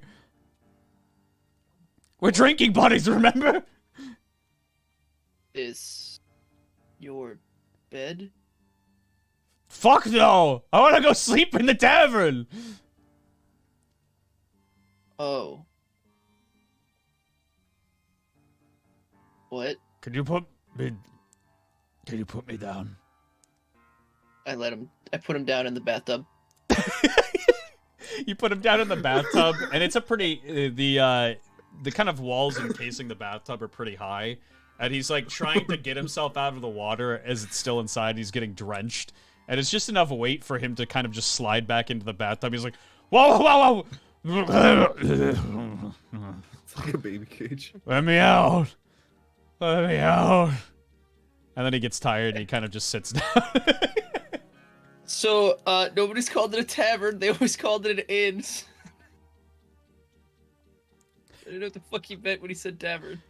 And after a while, of him just sitting there, you start to hear snoring. Okay, I go to Thames. Perfect. I guess technically for you guys, Thames is nowhere to be seen. Oh, right. Yeah, where would you I'm like not to gonna- go? I mean, I would go to the armory forge? where I think Okay. he is. Yeah. Forge, rather, yeah. And you said you'd knock on the door? No, he just stands outside like a creep. Yeah, just kind of stand there. Perfect. Pivot and Alice, what would you like to do? Pivot's pretty much heading straight for the forge, because where the hell else is Thames going to be, right? Perfect. He was following. You both head over to the forge and look down as standing in front of the door. Look down. Could you knock for us, please? I look down. Damn it. And then I knock on the door, I guess. No. Like a tap on the door with your knuckles. Not too hard, just like light tap. 3 times. I do a soft punch. You do a soft punch, and it makes a pretty good amount of sound. Thames, do you hear this or not? Tim's is asleep. He's like, I told him to go scouting, and it's been like 4+ hours. I think probably close to like 8 or 10. And so he's like, all right, they're clearly not coming back for me. And so he's asleep. There's no response. I just look at Pivot. Moment then. Pivot's gonna lean Alice against the wall and knock himself quickly, and hearing no response, he's going to walk in. You walk inside and look off to your left where Thames is usually sleeping and his bed is no longer there. Ahead of you, you see that there has been some renovations done to the area, and there's now a door on the eastern side of the room. What the hell? I'm just kind of gonna approach the door and like peek inside. You take a little peek inside, and yeah, it seems like this is being used for a storage room. There are several weapon racks that are just kind of up against the wall, and you see another door to the south side. Yeah. God damn it. And there's also just a pile of goblin scraps. yeah, exactly. Jesus Christ. The rooms are That's very, another very goblin dirty. scrap. I guess Pivot will knock on the interior door. You knock in relatively soft or hard. He's relatively middling. Like, it's audible, but it's not like. Thames, is this enough to wake you out of your slumber? I would say sure, especially because he's like not used to sleeping here. Perfect. So you wake up. And he'll do the turn. The good old wobble. The pendulum swing. Yeah. Because for some reason he always ends up on his back. And then open the door and say, "What time is it?" What time is it, Mr. Dungeon Master? It's around 8 o'clock. Roughly 8 o'clock. I went to sleep 42 minutes ago. I apologize for waking you. But, someone needs you. You need me now. Was I supposed to get you before? Uh, I do believe that they said it was for you to scout to make sure that they would not be in danger if I went in there. And that was at 10:42 a.m. But I just. Okay. Let us go, I suppose. Well, I don't know much about the civilians. I was mostly focused on containing the chaos, so I don't know. But we're sneaking into the encampment anyways, so it shouldn't be an issue. Speaking of containing the chaos, I may or may not have had to clean a dungeon cell and turn it into a child bedroom. I see. Penelope should be asleep. I hope.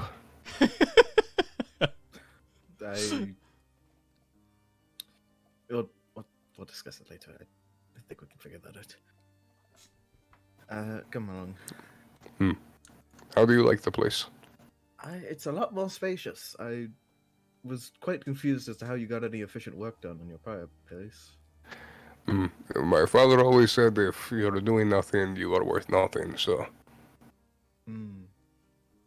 That's good advice.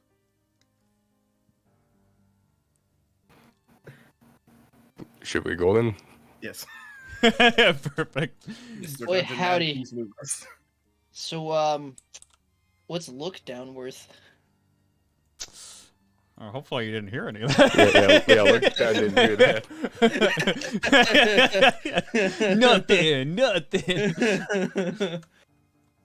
Nothing. You head back out into the hallway. Look down is still kind of standing in the doorway. Hello. Hi. Can you move? Things. You. And I pull out the steel statue. How did you carry that? Where was that hidden? You not want no. I'll take Shrugs. it. Thank you. And I'll put it like in that little tile about like northwest diagonally, and I'll move it to the storage room later. Alice, All right, roll. you read it in your inventory. Alice, roll an agility saving throw for me, quick. Wow, it's like it knows. It's a 2. You fall into the water as this conversation is happening. Oh, god damn it. Tim's will jump into the water, and Perfect. and we'll get Alice back out, Transformers. like just on top of his shell. I just imagine Alice just like the butterfly just floating. Yeah, Tim's actually surprisingly like nimble and like graceful in the water, contrary to any other form of travel. We haven't seen flying yet, so. True. Time to bust out the But we catapult. could. Alright, perfect. Baby, do you have any spells that can dry us?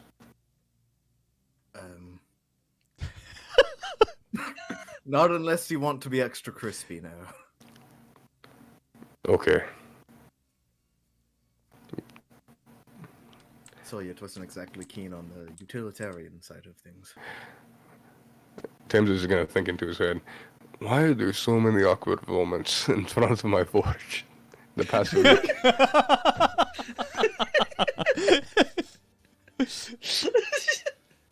Just the place for it.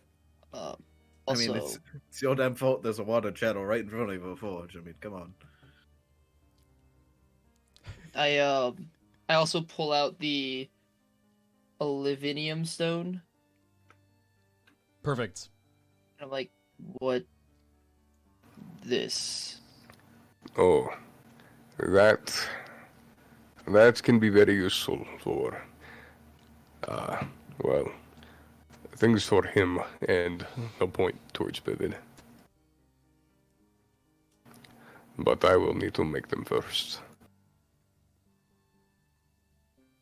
Olivinium stones. Those are the phone rocks, yeah? Or is Yep. Yep. Communication stones.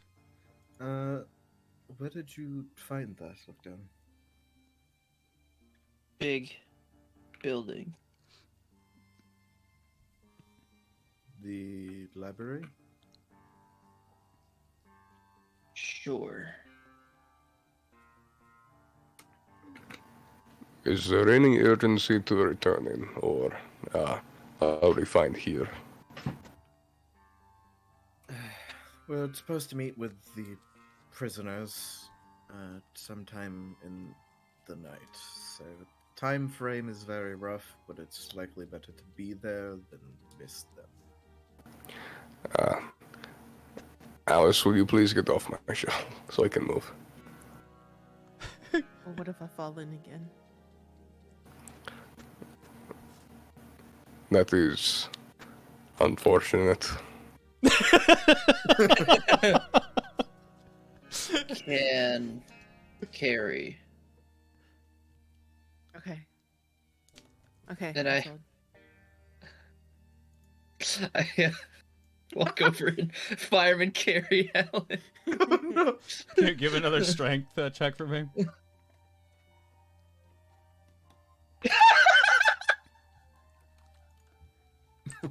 Oh no. I like the sound of that. Oh no. Oh no. That's a nat one. Oh, Oh, no. Alice is God. gonna fall back in. There's a lot of water on the marble floors, and it is very, very slick. You you manage to pick Alice up onto your shoulders, and then very, very classic cartoon fashion, slip, and your feet just come out from under you, and you fall with your back towards the water, and she goes and lunges back into the water.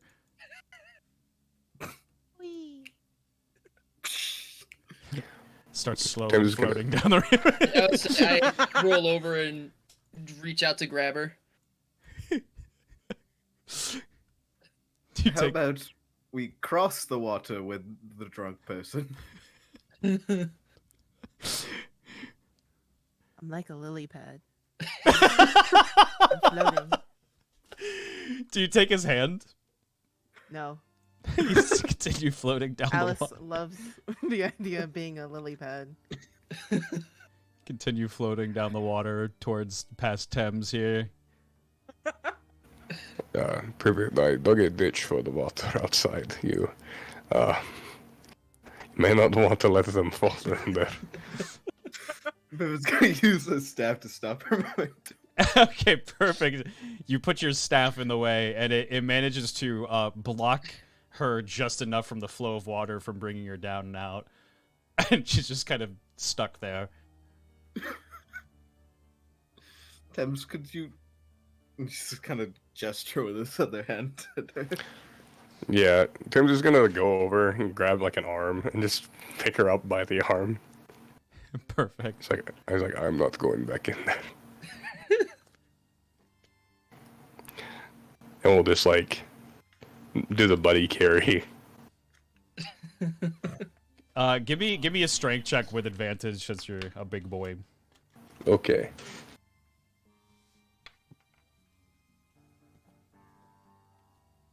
You are so lucky. It was almost a nat one again. Oh my god. But it is now a 21. Perfect. You go to grab Alice's hand right off the bat.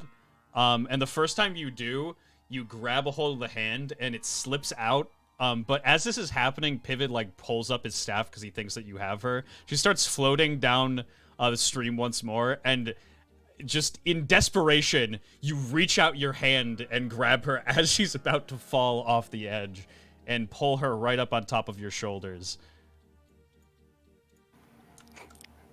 I'm just gonna continue walking. Slowly. Kind of look down and say, "Can you move back a little?" I start walking backwards. It really is rooms like this that cause the parties longer to get through than actual fights themselves. Yeah. It's crazy. Man, I wonder who designed this fucking room, huh? It's great. It's great. It's perfect. There's no flaws. I am going to install more Who bridges. designed a fucking castle with 2 rivers of water running straight through the fucking main room? Rich Like, peepo. no covering anything. Like, it's so bloody impractical. I'm going to talk to Marth about deactivating those. I don't even know where they're coming from. I think they're magical. They're magical. You gotta take the lead out here, Tums. Who would like to fall behind? What if it's just piss water?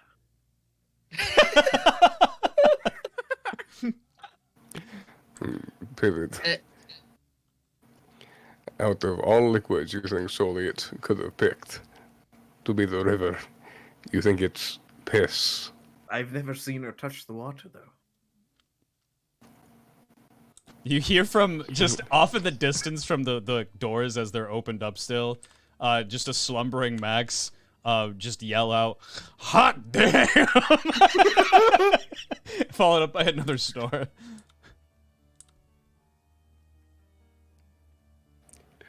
Thames doesn't know how to respond to what Pivot said.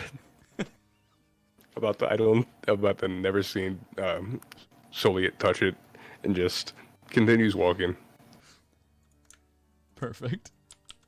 When Pivot walks by, I just say, I like water.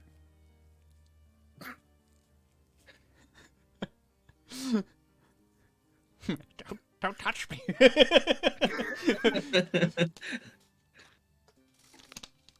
Perfect. Pivot takes the lead out in front of you, and you all head back into town.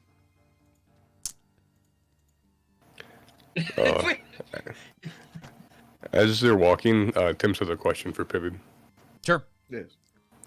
Do you think it could be possible for you to attempt to teach me any construction magic types? It would make my job a lot easier. Construction magic types. I saw someone in the city. They turned a bar of like steel into several pounds of stone. Like transmutation magic. And I've seen them repair items with magics, albeit they're not quite as good as if you were to do it by hand, but they are acceptable if we do become a large entity. I could try, but I don't know your level of magical aptitude, so it might be difficult to learn. Well, whenever all this is said and done, then perhaps it's worth a shot. I think perhaps the repairing objects is definitely possible for you. I'm not so sure about the fully transfiguring things. That's a lot of study. And while they're walking, does like Thames get updated on the situation, what's happened, or is it just like everyone's silent? Just silence and a drunk Allison. David will try to explain it as best he can. So you cut off his hands.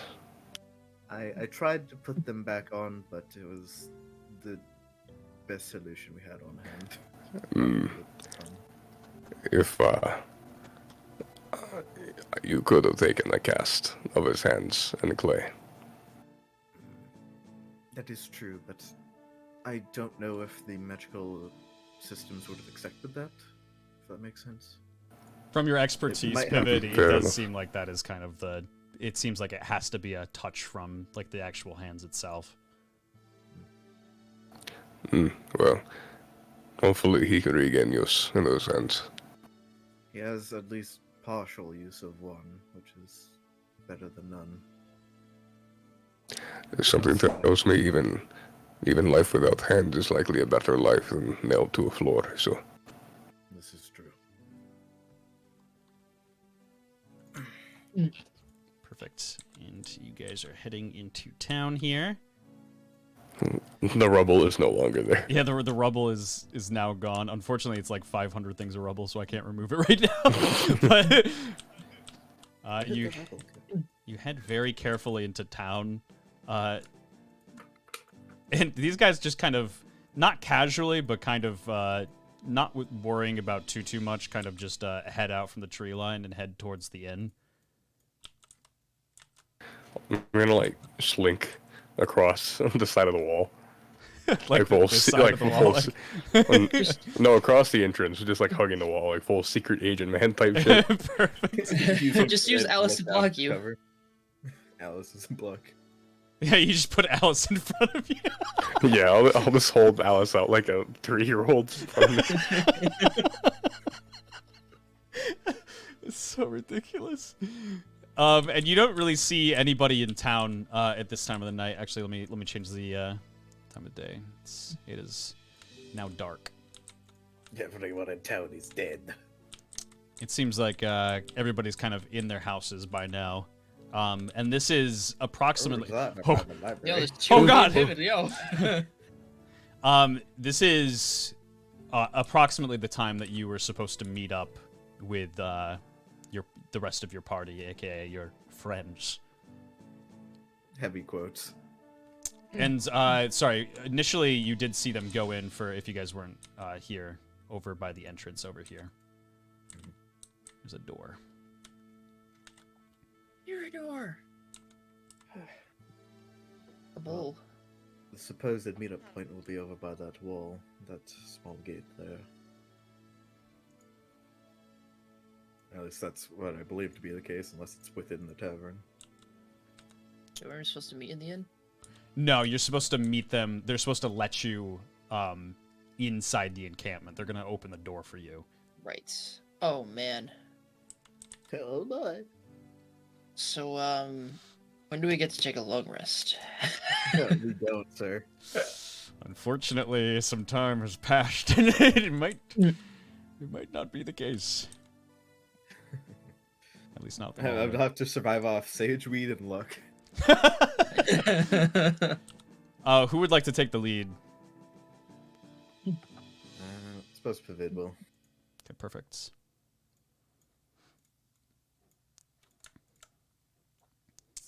All right. After some time, like Thames will realize that his silhouette is like double Alice's size, so it really doesn't matter if he holds her out in front of him. And we'll just put her back on his shoulders. Perfect. And as you approach the wall, are you doing it stealthily? How are you approaching? As quietly as I possibly can. If I notice other people stealthing, then I will. Perfect. Everybody roll a stealth check for me. Does this technically count as... Are you bringing Alice with you? step? I don't know. Does Alice want to go? Yes. Okay, then sure. Oh, okay. She's not Unfortunately, I don't have a ridiculously magic heavy. roll. Just take like a -1 to your stealth check on top of the modifier. Hey, that's not so bad. No, it's instead of a -5, it's only a -6. Everybody, give me them checks. What was your question, Josh? Does my silent steps count towards this? Read it for me. Look down has the ability to silently step at any time, increasing a stealth skill check. Yes. Yep. Okay. That's a dirty 20. Okay. Very nice. I got a 13. Yo! Not too bad. All things Yeah, considered. it's not the worst. Yeah. I got a 14, so... That'll do. You guys kind of run along the side of the walls here, and you see that there's a guard just above where the stairs are, but it is kind of relatively late at night, and he does not have dark vision. So he does not spot you out as you kind of sneak towards the door. Look down, you see him well before everybody else. Okay. Perfect. And you you get to the doors and are just under the lip of the entrance. And you kind of wait for, I don't know how, long you guys want to wait. Like maybe like 10 minutes pass and nobody comes to the door or opens the door. Would you like to wait longer? I, after 10 minutes, whisper to Pivot, "Do I knock?"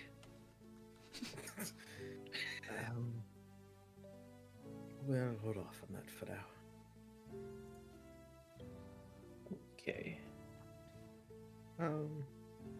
So I'd be willing to wait longer. Whoever decided that it was a good idea to put horns on a helmet is a right idiot. It is giving the enemy handles to manhandle you by the head. I get the intimidation factor, but from a harassment standpoint, it is not good. The cardsman on the wall feeling like he's being insulted.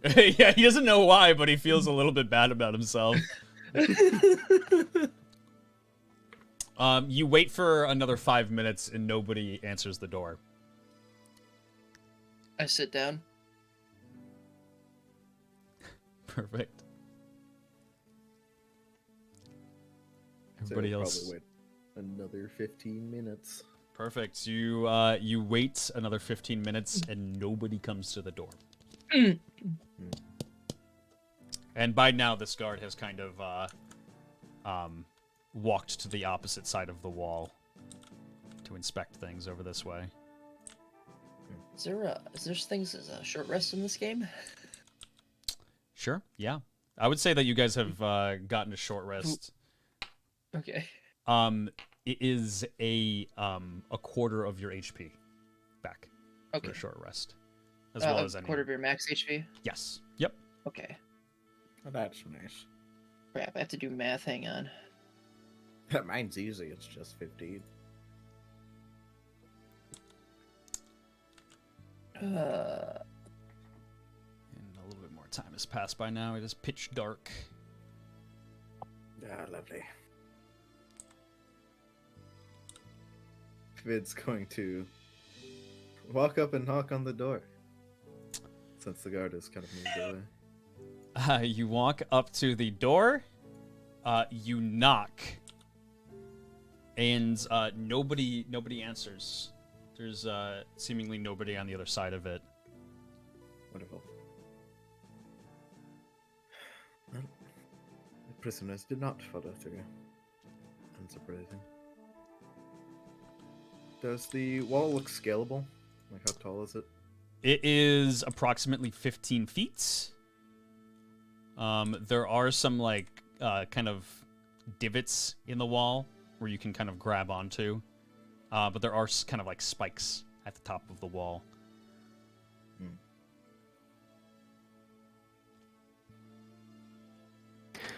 Do any of you have a spare shirt or a blanket? Can say I do. If you do, any of you, even if you are willing to take off your own shirt, you can place them over the spikes, and I can boost you to the top. Give me 1 second. I'm Take my gonna cloak. run to the bathroom. Wow, what a bitch. What a fracking little bastard. Wow, what the fuck?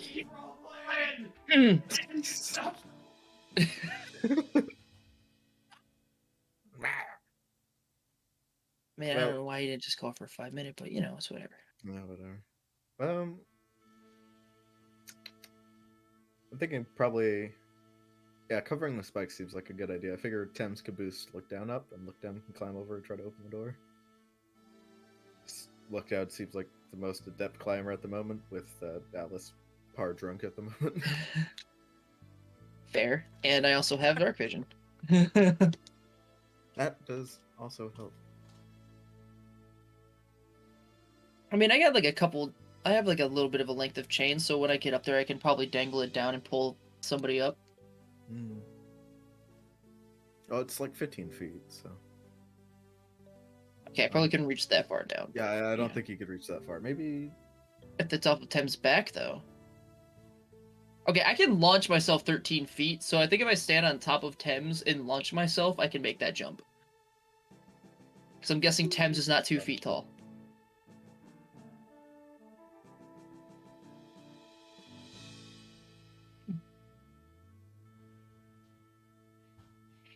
I like this plan. Ladies and gentlemen, this is why you shouldn't drink water. Ever. It's the worst, and it's bad for you. Water's terrible. I drink. All right. What happened while I was gone? We were discussing a plan of action. I jump on Thames' back and launch myself onto the wall. Okay. Perfect. Could probably use part of my now ruined robes to cover that.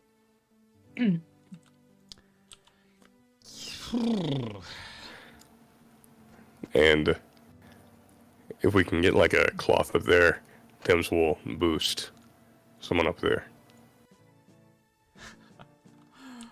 Perfect.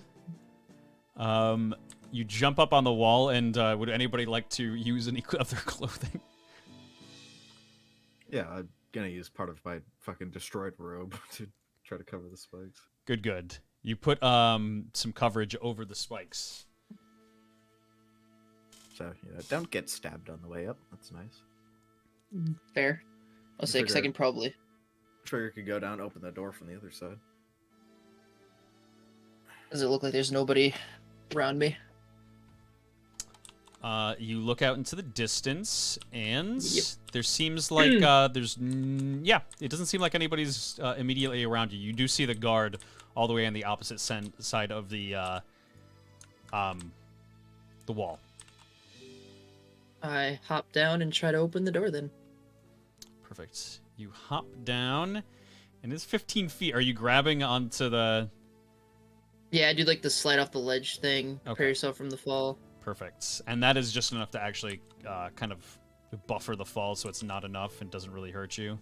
And you get down to the other side of the door, and the guard, you start hearing him making his way alongside the wall close to you again. I like pin myself up against the wall. Perfect. Roll a stealth check for me. And wait for the man. Ouch. Did you take the cloth off the spikes? Oh. Oh shit. If somebody told me to, I would have. How do you feel about that, DM? Would the man notice it in the dark, though, is the question. It is It's a- dark robes. I would think. Well, you know what? Let me leave it up to fate here. He's gonna roll an observation check. Let me see what his modifier is here. I Oh boy. Oh. You are the luckiest sons of bitches. He rolls a 1. Nice. He does not see it.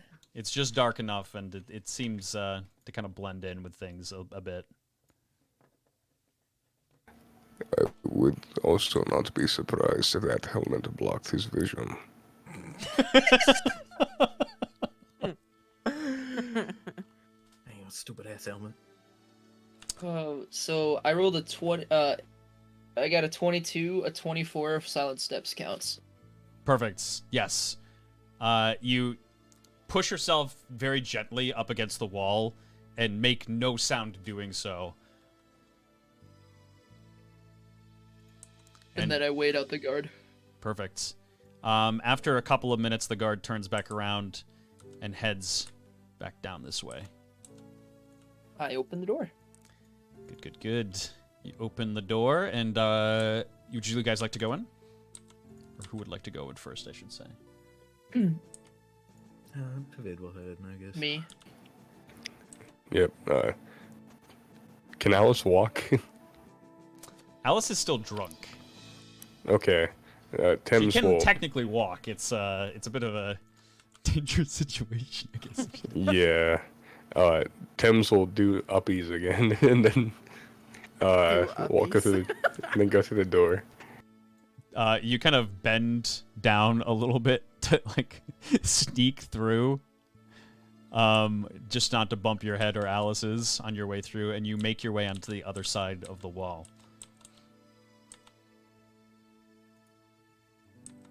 As you do, look down. You look around, and there is nobody in sight to let you through. No one here. If we did not face guards storming our location at the breach or the tavern, then I'm assuming that something happened to them. I would not be surprised to find out the captain executed them on sight. Or at the very least, imprisoned them. And as you guys are chatting, the guard makes his way back over. And another guard comes up from a stairs that are relatively far away, look down, comes up to the top of the tower, and says, "You're relieved." And this guard leaves and comes down, and starts to walk up towards you guys. Oh, nice.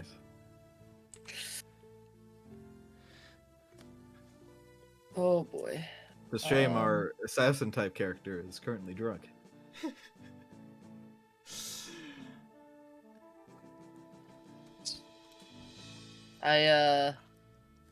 Is there anything next to us, like bushes or anything like that?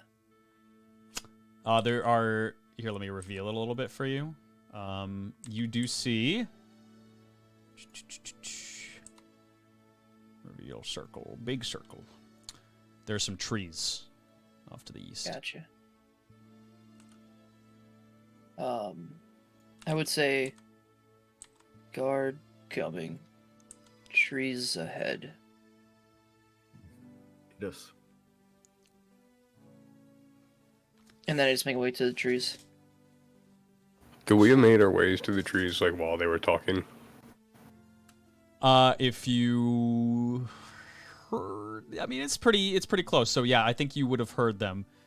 And for you, I think you definitely would need to leave as soon as you hear them. Yeah. I mean, I also saw them. Because, like, just thinking, like, oh, they're distracted. Time to go. Mm-hmm. Especially considering Tim's silhouette's roughly about, like, 9 foot right now. 9-10 foot. Casting a shadow in the shadows.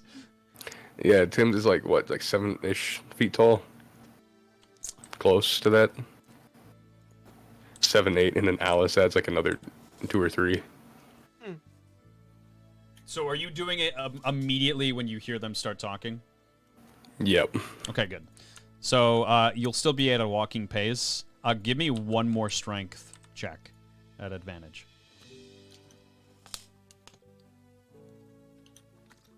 Hey, who? That is a 15. Perfect. You're still able to, while going at a slow but steady pace, making sure to still be relatively stealthy.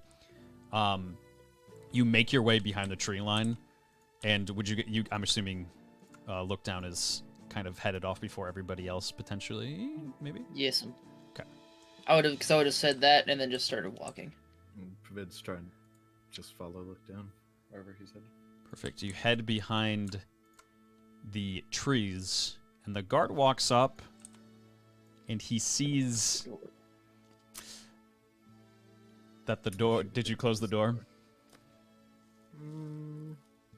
Where was the last one out? Thames, who was carrying somebody. Thames was the last one in. Yeah, I mean, assuming that you'll allow it, I would say that Thames has like the survival instinct to do that. Bilms would have the common sense. Sure. Yeah, or one of you, or he would have kind of tipped off to somebody that the door needs to be closed because both of his arms are kind of in use right now. So the guard walks up, sees that the door is indeed closed and secured, and walks away this way. Sweet. I thought that was going to be one of our informants that was just going to walk up and open the door for us. Hey, sorry I'm late. I had some dinner plans. Anyone there? Hello? Behind you. What's up, guys? I'm here now. Don't mind the guard on the wall. Imagine that Maxwell opened the door for us. Bullshit. Don't know how I got here. Sleeping in a tub and then... As you guys are kind of sitting behind the trees here, Marth is making his way. Let me just roll a stealth check for him. Marth is making his way alongside the wall.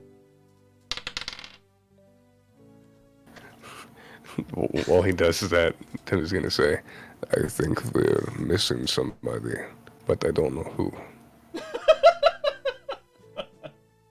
Ed. Let's see. Oh boy. Okay, he rolls a 9 altogether. Fuck. This guard sees somebody approach the wall. And he can tell that he's trying to kind of sneak and not just kind of walking through the town. And he says, "Halt! Who goes there?" Tim's has a minor heart attack. And look down. You see that he's not. You hear him, and you see that he's not looking in your direction. Okay. And Martha looks at him and says, I'm not doing anything. I'm just kind of admiring the walls. There's some really nice walls that you have here. They're very hard." And he kind of like bangs on it. It's like, "You're doing a good job. Very good job with these walls. And good eye too. Good eye. I'll just be going now." And he's gonna roll a persuasion check. Oh my god.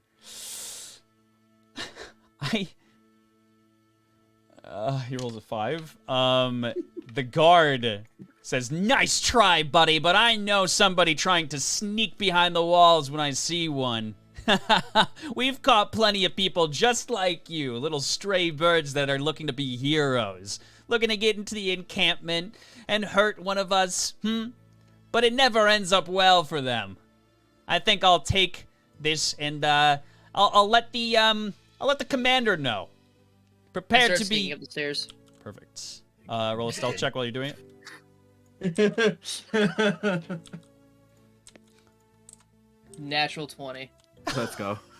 For a total of 26. You very stealthily, as they're talking, make your way up the wall. And and to the point where Marth doesn't even see you, kind of looking in plain sight because you're being very, very stealthy. And Marth says, Come on now. It does not have to come to that. Listen, I'll be on my way. I was just visiting town. I was just, just looking through and visiting, the various areas and tourism traps. And, listen, I don't want to cause any... Nice try, buddy! Nice try. But around here, things go a little differently than just leaving. And he starts to walk towards you, look down, and you get right up next to him. As soon as I stand there until he notices me, and then I shove him off. Oh shit. Okay, give me a strength check at advantage, and I'm gonna roll an agility saving throw for him. Hey. That's a 16. Yeah. I don't even know what the other roll might be, but that'll do. You sent him flying off the wall. In which direction? Are you pushing him to the east or the west here? Towards the spikes or off the... Man. Show him on the spikes. I know, I was thinking show him on the spikes. Perfect. I'm hoping if I can, might take some finagling, shove him on the spikes with enough force that it can impale him and maybe snap one off. Oh, God. So he falls impaled on a spike. I'm not saying that I can do it, I'm just saying that that's my goal. Impalement comes first, I can shove him later. Well, you definitely impale him, because you out-strengthed him, essentially. He can't really dodge out of you. You grab him and put him on the spike. It is going to deal 1d10 piercing to him. Actually, it'll just be strength.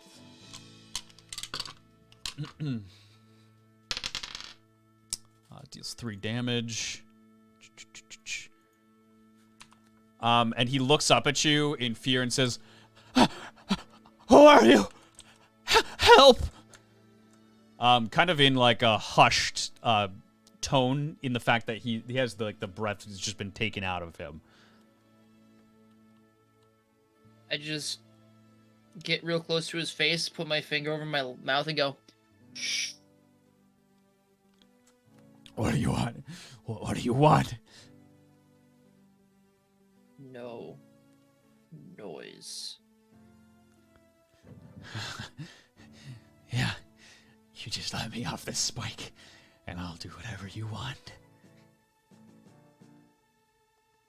I lean in real close to his face and stare him directly in the eyes. Does he do anything? I am trying to intimidate him. Roll an intimidation for me. Now that I think about it, this is actually me trying to... What is it? Ooh. I wish I could roll like this all the time. And I feel like this Marth Dungeon thing has been doing huge dividends for me. That's a 21. I want to do something real quick. Sure. Mr. Gingerman? Yes. I'm going to prep a siphon. So if the man opens his mouth even for a fucking second to yell, he's going to get siphoned. Okay, good. I will also set Alice down, and just in case, prep Hythe to throw it like a dude's head. Okay, let's see how far you are away. Synchronized 5, takedown. 10, 15, 20, 25, 30. Yeah, we'll get you like right around here just to be close enough to kind of throw it accurately. And what was your intimidation? 21. He is petrified. He is just looking at you, and he says, "Yeah, I know. Sorry, I'll do whatever you say. Just let me off the spike, damn it." I slowly pull him off the spike. And the splinters of just the wood kind of slowly start eating into his skin. As you pull him off very, very slowly, just a small little stream of blood is pouring out of a wound in his back.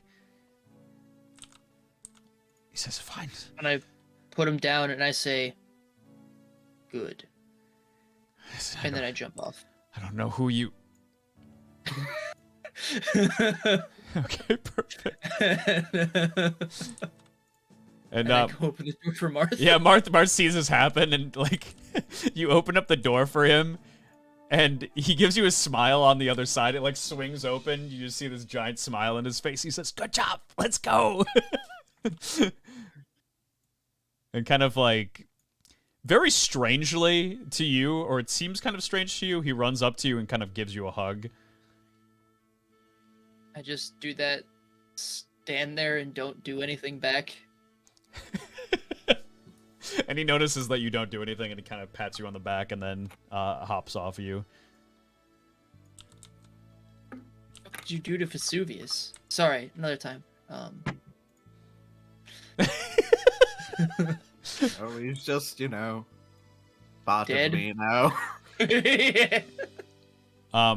Marth kind of looks around and only sees Thames and look down. He says, "Where's everybody else? Where are the prisoners?" I shrug. They didn't prove successful. Shit. Well, I learned something while I was with Vesuvius, and I thought I'd come share it with you, and I was expecting that the informants would be here, but... Marth, now and here is not the time. Get behind the trees. Right. And he goes behind the trees, and he says, "What about him?" He points up to the guy on the wall, who's just kind of like looking at you guys. He's just listening to kind of what you're saying. I look up at him and put my finger over my mouth. And yeah, he like nods his head. And he's like, "Mm-hmm." Yeah. And with Heist still out, I will mimic like someone trying to yell in panic, and then like I'll also mimic a hammer getting like punted into the side of your temple. and do like a thumbs up, thumbs down for him. And he is already very scared, so he just like acknowledges it and then kind of like turns a little bit, like very slowly, and starts looking out to the town. And then I'll space. go back behind the trees. Throughout that, could Alice try to sneak up there? Oh my god. Yes.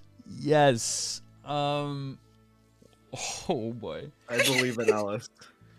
You make your way over to the stairs, and roll a stealth check just to start. Hold on, let me look at something really quick.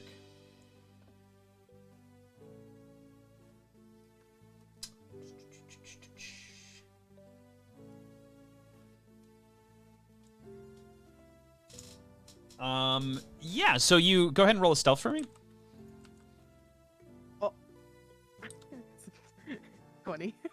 Perfect. You actually, in kind of a clairvoyance of drunken stupor, managed to be extremely stealthy and plant your feet very, very effectively. And you make your way up the stairs and onto the wall. And then throughout all of this of Alice being in her drunken state, leaving a loose end is not in her way at all. So she is just going to run up and just shove him on another spike. Perfect. Oh my fucking god. You go to shove him on another spike and roll a strength check at advantage. Roll it twice like, for me. I get the idea. I'll just stay over here. These guys cannot fucking roll past like a 10 tonight. Shove him all the way off. Perfect. You push him back onto another spike and it deals 1d10 damage. Let's see. I don't remember. Does Alice get a sneak attack kind of deal? Yes, actually. Let's see. Let's add. Can you? Trying to remember exactly what it does specifically for you. So I'm gonna open up your character sheet quick.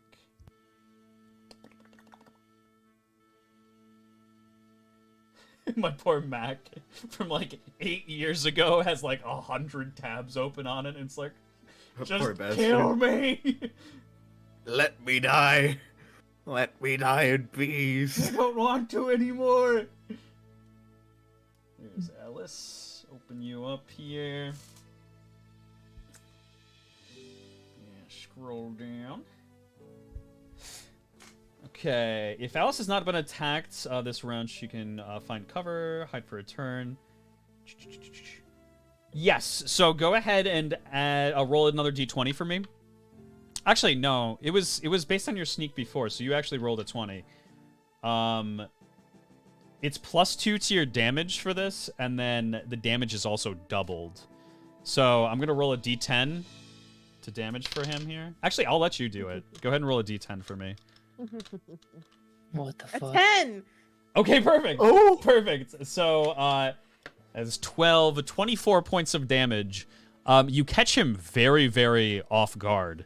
And in a classic assassination attempt, you just stick him and skewer him right through the throat. And just blood kind of spurts as he tries to kind of call out for somebody to help him. Nothing comes out, and you see his body just go limp.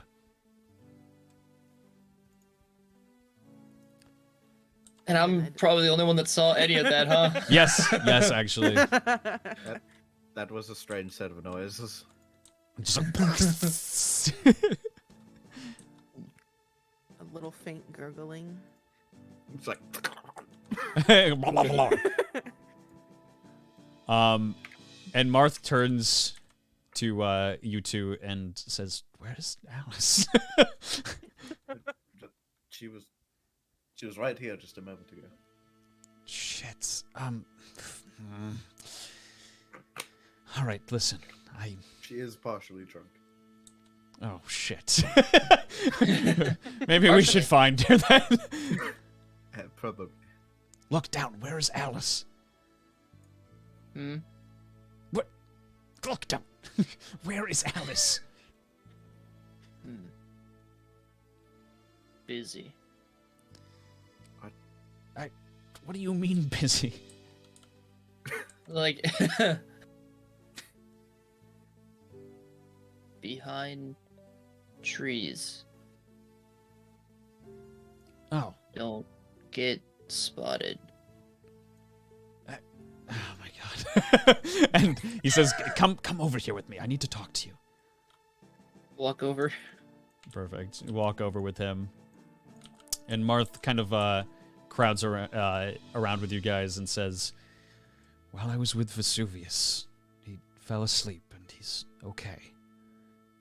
But his friends, the two monsters that live in the library with him, they said they caught wind that somebody named the Radiant Knight was coming to the encampment.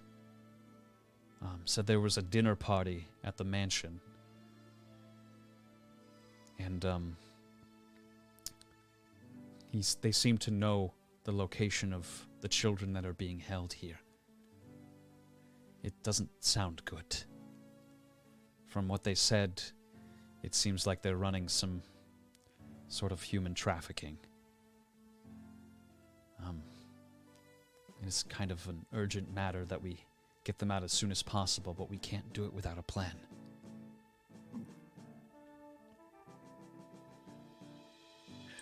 So was the purpose of our being in here then? To scout, or? Marth, we must do something about this encampment. If we simply free them, where do they go? Do they go with us? Otherwise, they have nowhere to go, and they will just be recaptured again. I agree, which is why I came up with a plan. We have to liberate this city. I can't simply walk away from it and knowing that this city is just as any other we would leave it at. We have to take care of the bad and evil that lives inside of it. Something has to be done about the encampment. From the intel that I was told, there is a large encampment in the in the center of the city here. There's also an institute that has been taken over, and there are some children in there as well. But the majority of the children are taken hostage and used as servants in the mansion before they're shipped off. So, I need your complete trust in this. Please. There's a dinner party tomorrow evening. Me and Maxwell will go to the encampment. There's apparently hundreds of them there.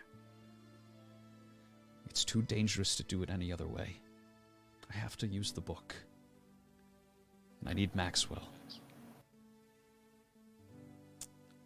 I would like you, Thames, and look down. I look down. Damn it. To go to the Institute and free the children that are there. Pivid and whatever God names Alice is. I need you to go to the dinner party. The two birds said that they have 2 invitations to the dinner party, but they would only give them to us if we helped them with something specific.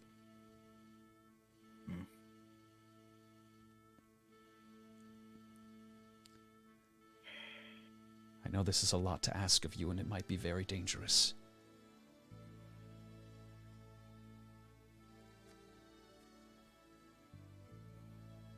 But we need to help these children. Or at least, I will help the children. I won't leave them here.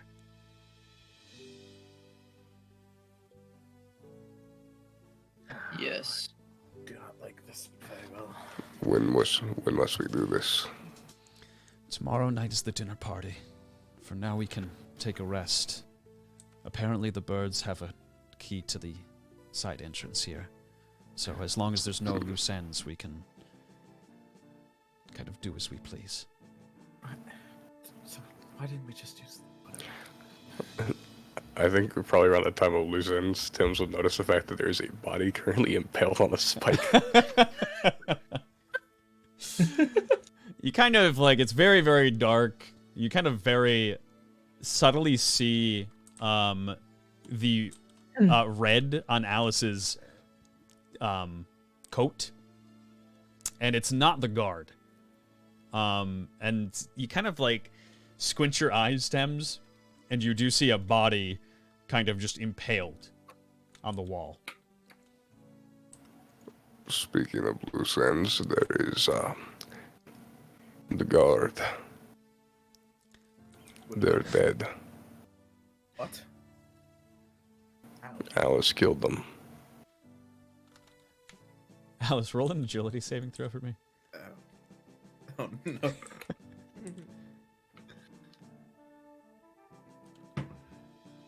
Ooh, 18.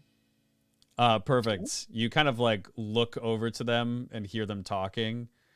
Feel a little bit like woozy, and you manage to catch yourself before you kind of lean over the edge and fall. Would you like to stay on top of the wall? No, I want to jump down. Jump down? Yeah. Okay. That's what Alice would do. Are you jumping directly off, or are you grabbing onto the ledge and jumping down? Off the ledge. Okay, perfect. You grab onto the ledge, and you jump down to the grounds perfectly fine. And you walk over to the party. Look down. I need you to listen carefully. Okay. He didn't look down. Yeah, let's go. Yeah, Ellie! I look down. He's learning. Learning. And 1,000% look down. and Tim's will say, I need you to go up onto the ledge. Take the cloth that Pivot left. I need you to push the body over the ledge. Use Pivot's cloth to clean the blood, and then toss it also to the body on the ground. I will take it with us back to the castle, and I will burn it. Okay. and I go and I grab the cloth, I push the body off. Perfect. Push the I body almost off the forget to edge, yeah. clean the blood off, and then I clean the blood off. I toss the cloth off instead of just holding onto it. Perfect. Over where the body Because is. he told me to. It's mainly just so like there isn't like blood drops. Mm. Instructions good call. unclear. Dick cunt stealing fan. Do you jump back down? Or you go the use the Yeah, stairs? Nope, I do what I did last time. And Marth fills you in, Alice, while this is happening, about kind of what the plan is. And says, I know, listen, I know that it's a lot to ask, but if you guys will back me up one more time, I would be very grateful to have you.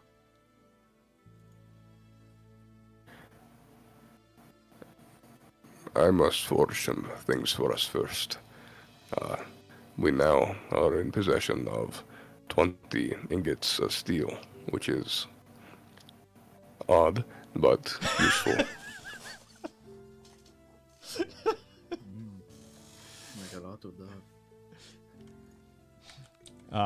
And Marth says, your expertise is instrumental in this. Thank you. Alice, if you are not comfortable with attending a wonderful party with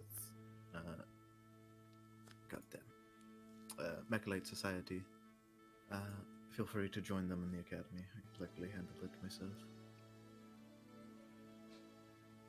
I hiccup. Fair enough. And Marth looks at both of you and says, I think it would be good to have a buddy system just in case something happens to somebody. And we should probably have some sort of failsafe, some kind of code, just in case things go awry.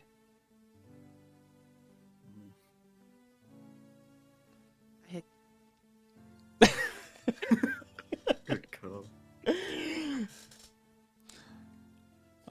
I think it would be good, I suggested for you, Pivid, simply because the captain already knows you, and she'll be attending the party as well.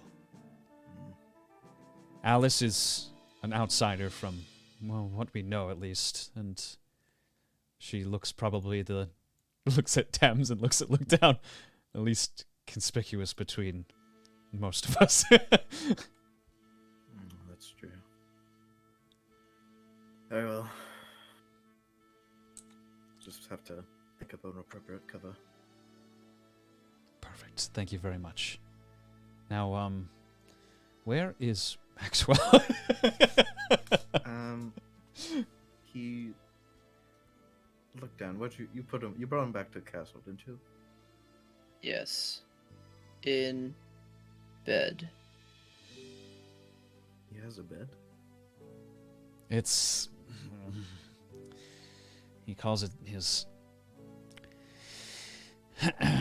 Never mind. I mean, I don't have a bed, so if he has a bed, It's a makeshift bed. He sleeps in a tub, and it's always wet inside, and it's not good. Why didn't you drain the water out? He likes to splash in it a little bit before he goes to sleep. It's quite strange. Wait. That is why he smells so fucking bad. Never drains the water. Just stewing. How long has he been sleeping in that bathtub? For the past couple nights, at least. It's been... Who knows before then? I don't know if... I doubt solely it would have let him sleep inside the bathtub. No, he had a shack outside as well, I believe. Not as nice as mine. Pivot. If you would like, I can work on either renovating a new room for you or just barracks in general, or I can renovate a cell for you. I think getting a barracks together just for all of us would do well. I agree, but it's also the most time-consuming option, so you're likely going to be without a bed for at least a few days. Yeah, that's fine. And Marth looks to you guys and says, for now, I think maybe we could reconvene at the inn and approach this tomorrow. I think we're going to need to very carefully go through town and purchase perhaps some clothing for a couple of you. Pivot and Alice, you probably need something nice to wear. Thames, we'll get something in extra large. Don't worry, I am trained in the ability to make clothing. I can make my own. Okay, well, that's Kind good of to know. fashion that your shell appears as some kind of large backpack. No. No. I think it would be much more likely to just put my nice clothing on, perhaps, and perhaps over the shell and act like it's a deformation. There's no way in hell anyone believes this is a backpack. Just going to school, Just go to school, yeah. Hello, fellow kids. But perhaps we should continue the rest of the planning whenever we are not at the risk of getting caught at any moment. Yes, I agree. And Marth starts to head back through. But that's what makes it fun, though. It does make it fun, makes it interesting. Would everybody else like to leave? That while going, yeah. Arthur's gonna grab the body. Start dragging it off, leave a fucking blood smear on him. If he starts dragging it, Thames is gonna stop him, and Thames will pick it up. No, Instead. he will attempt to pick up the body. Actually, let me give you a strength check. With his old man bones. Ah, he actually rolls a 14. That's not bad. What? He manages to get him up on top of his shoulders and carry him off. And I'm just going to get rid of the body for now here. Just go zoop. And everybody else heading back through? Yep. Perfect. Man, we did all this work to get out in here, and now we can just leave him. Yeah, right? What the fuck?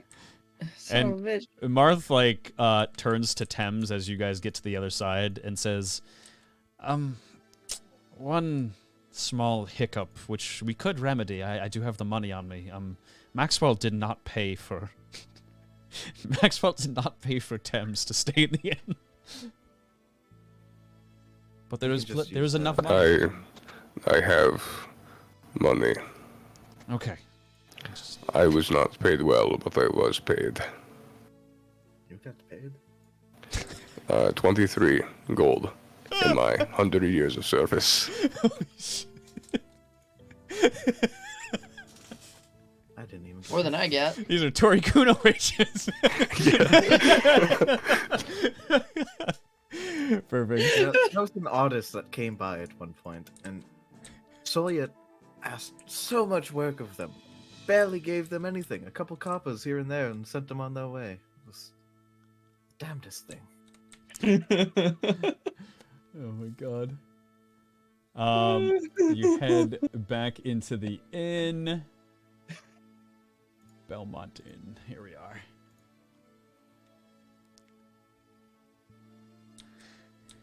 Oh, where am I?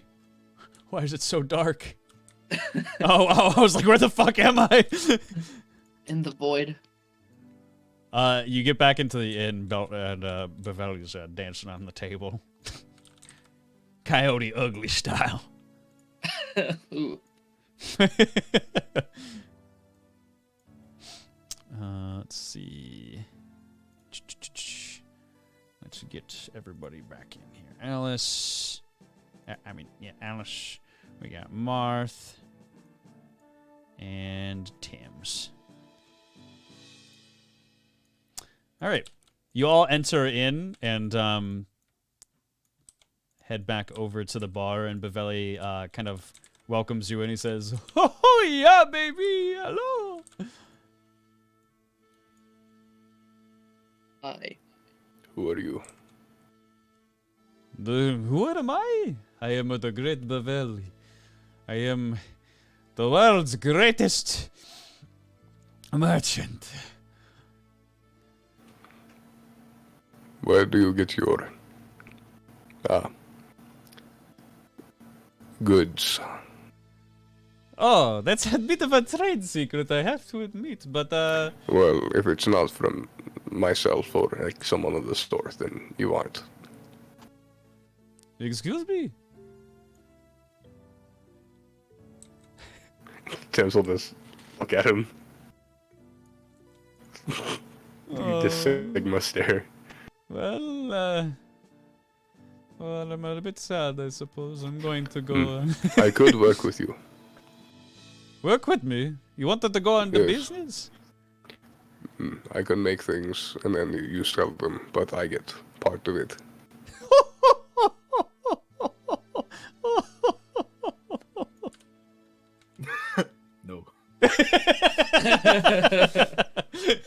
If you must know, he gets them off the side of the road and in the back rooms of places he visits. Well, it was worth a shot. After all, our coffers have been, well, seen better days. This is true.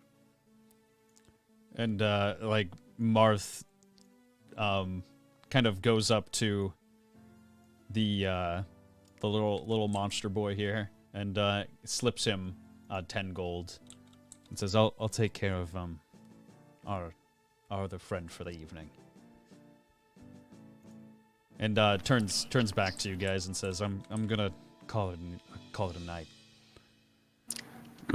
Marth, one last thing. Yes. Whenever we get back to the castle, can I disable those damn faucets? The faucets? Which? The ones that spew water and create the streams. They're kind of pretty. Yes, they are pretty, but they are an occupational hazard. Alice almost drowned twice. Yes. And quite frankly, I'm very, very impressed that your friend Maxwell has not died yet. And Marth, like, kind of like begrudgingly is just like, sure, I guess we can, yeah. Either that or I can turn them back on later, or alternatively, I can make a pathway that spans the entirety, perhaps made of some type of flexible glass. Yeah, that sounds reasonable. I like that. But until then, I will turn it off. Sure, we can turn it off. Thank you, guys. And he goes up the stairs and towards the rooms.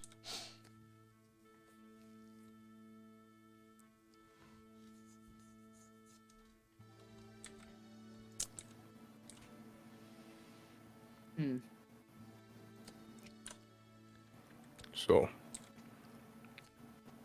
anybody have any life stories they wish to share?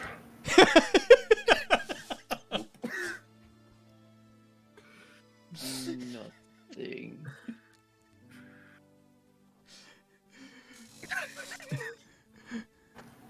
Okay.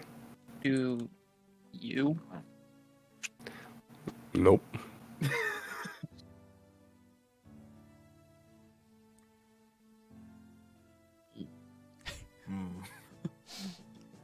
This day was weird. Penelope managed to find a way to get onto the chandelier. And I thought she was going to die. While it was up by the ceiling, or did she manage to somehow activate it? She got onto it while it was on, dangling from the ceiling. I don't know. I got her down.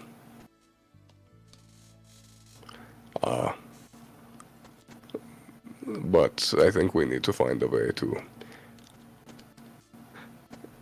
handle that from happening again. Especially if we're bringing more on board. Yes. And also, if we ever wish to lead a revolution of sorts, then the barracks is really going to be needed. At least now we have a small armory, but we have an armory nonetheless. Place to store more materials is good at the very least. Speaking of which, do you wish to wear any armor? I can make armor that will also work with robes. I think so. Be appreciated, yes. Because you currently do not look good for wear. No offense. I've gotten banged up a little bit. Giant laser. Kinda hurts. Also look down, you look as if you've fallen several stories. Bong! Spot of the nose! I jumped out a window. Okay, good night. You're heading up the stairs. Yep. Perfect. Oh god. Oh, actually, let me bring you back down. I'll just bring you upstairs. As you head up the stairs. Oops. Level 2. You head up the stairs and out of the door on the most right-hand side, none other than Maxwell stumbles out in still a drunken stupor and says, holy shit, and he has his pants around his ankles. Oh god. And he kind of falls over onto the ground, and a woman comes out of the doorway and says, Give me your seed. Give it to me, please. What? And Max says, Tim. Oh my god. She's trying to grab a hold of my precious pepperoni. Bro, Tim's and Michael are flabbergasted. She says, you paid for the inn special. This is the deal. I didn't fucking know. I don't know. I just thought I was getting a good discount. I didn't know that I had to do a little hoo-hoo. I'm gonna go walk over in between them and just grab Maxwell and pull him down the staircase. Hey, I paid good money for this room. Maxwell, shut the fuck up. She says, I want my 5 gold. Miss, if you step any better closer to me, I swear to the gods. And she kind of goes, and spins around and goes back into the room. Bro, I was the weirdest thing ever, man. Maxwell, stand up. Get as far away from me as possible. I want to go back into my room. I paid for it. No. And compensate me. Pivot, deal with him, please. I'm going to hurt him. Pivot. Very well. Walks over, tries to take Maxwell. And I'm going to go into my room, and I'm going to sit down aggressively on my bed. Perfect. You go up to your room, all the way at the end here. Go and sit on the end of the bed, angrily. And I'm gonna lay down on my stomach. Oh god, it's dark. Actually, I'm gonna light it up because I didn't put any lights in here. And Max is just like, Pivot, please. I don't want to sleep in a bathtub. Hold on. Okay, hold on. All right. Yeah. I'm probably not going to sleep here anyways. Why don't you just take my bed instead? Well, you would do that for me? Sure. Yeah. That is so kind of you. Thank you. And he like sits on the edge of the stairs and kind of is just kind of beside himself with his pants still around his ankles. Please my pull God. your pants up. I can't reach. Please help. How could you not reach? I'm not that flexible, okay? Do I look like I play sports? How do you get up out in the morning? Very stiffly. It's a big process. I'm an old man.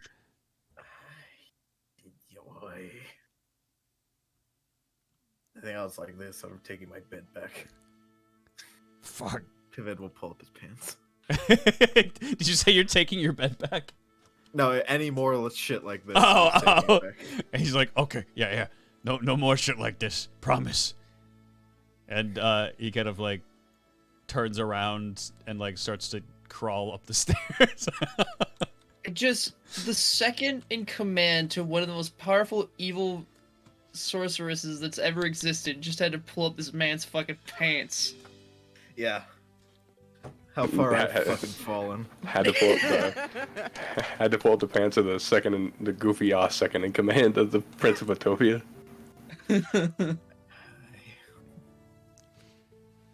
And Max disappears upstairs. Just like a string of curse words in Goblin speak.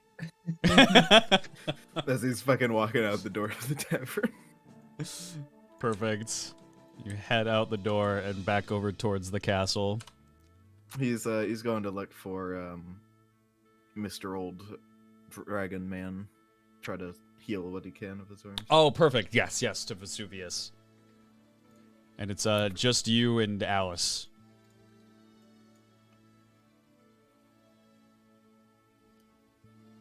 I hiccup. You okay? Yeah, I think I just need sleep. I think I just saw Pivot pick up Max's pants. I don't know how to feel about that. I don't. Where sleep?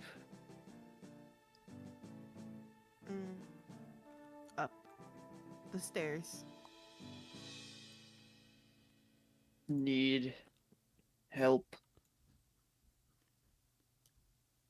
No, I don't think so. Then I hiccup.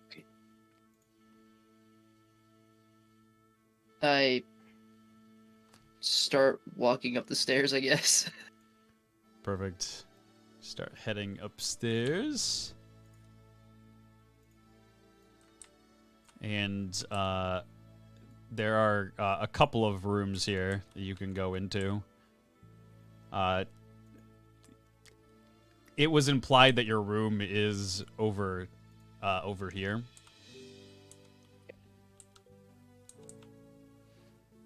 Then I guess I'll open that door. Perfect. You go in, and good old Maxwell is passed out in the bed over here.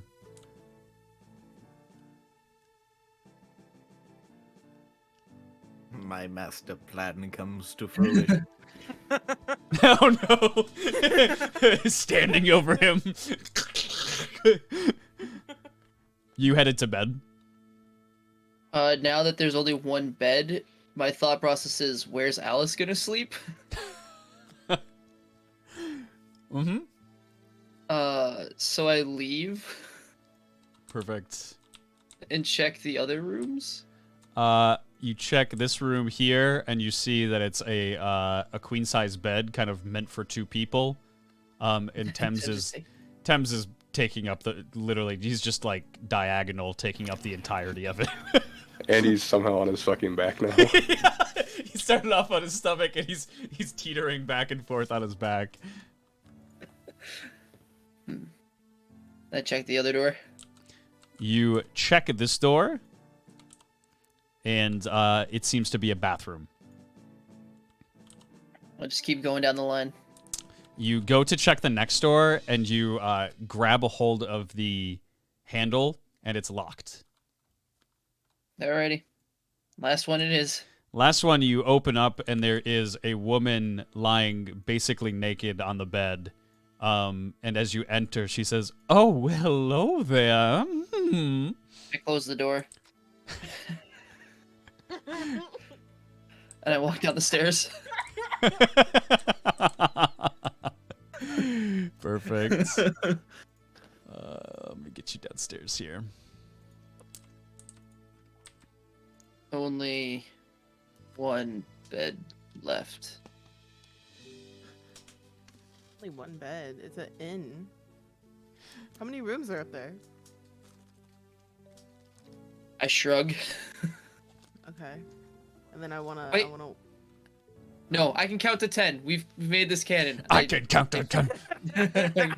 I say 5. Right?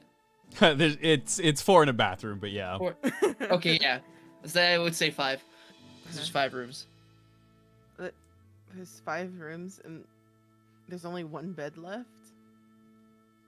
Yes. Okay, I want to walk up there. Next to Max.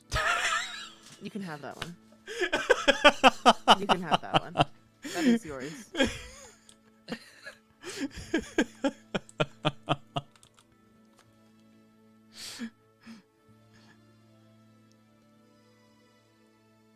You can... As we go, I go. Naked lady. Don't know. Wash. Max. Thames. Okay. Wait. Don't. A naked lady you don't know, or the room goes naked lady and then you don't know? Yes. Yes. Okay. Naked lady. Don't know. Okay. Well, you enjoy that bed next to Max. That's yours. Enjoy your sleep. I'm just gonna start slowly like backing up. Perfect. Just backing away.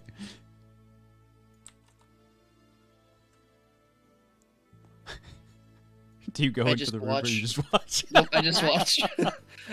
Good night. Good night.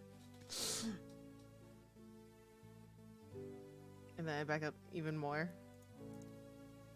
You can go to bed. You don't have to. You don't have to wait for me. I'll go to sleep in a second. Where? Somewhere. But yeah, get some rest. Actually, wouldn't there still be blood on me? Yeah. Okay, I want to go to the wash and try to wash some of that off. Perfect. You head over to the washroom, open the door, and close it behind you. I assume she's gonna just sleep in the tub like Max does and go to bed. You head into the washroom, and there is a tub with it seems like freshly drawn water in it. And before that, you do feel the urge to kind of vomit because you've been drinking a lot. You're very intoxicated. Bleh. So you kind of throw up. And after a couple of minutes, you get up and head off towards the bathtub. Okay. And are you taking a bath or are you just washing your clothes? I would say like a quick rinse and then just focus on the clothes. Okay, perfect. As you're washing the clothes, a couple minutes more pass, and you hear just very, very subtly from the other side of the wall, you hear some arguing going on. Oh.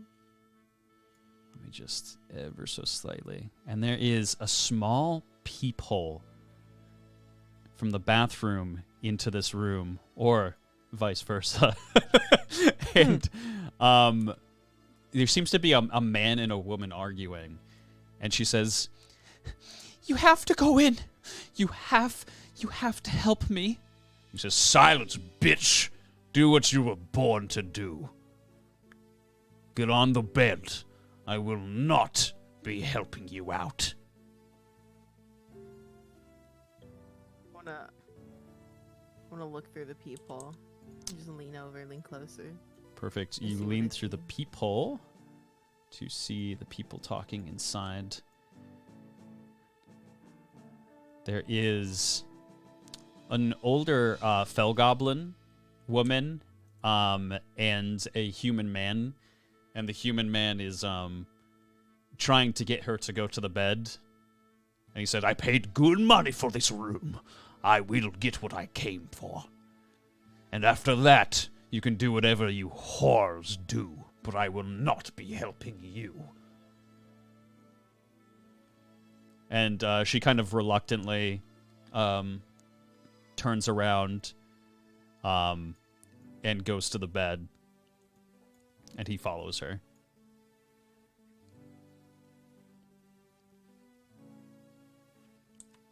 I wanna run out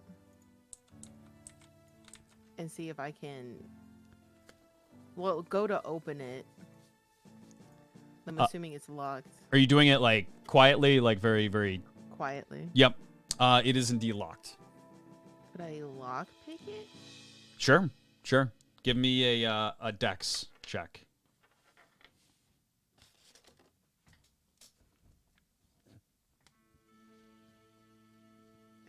It's time for Thank you, Meg. Oh. It's a 17. A 17, perfect. You have a lot of expertise in this. You put your lockpick in and start finagling around, and very, very slowly but surely you are able to pop the lock to the door.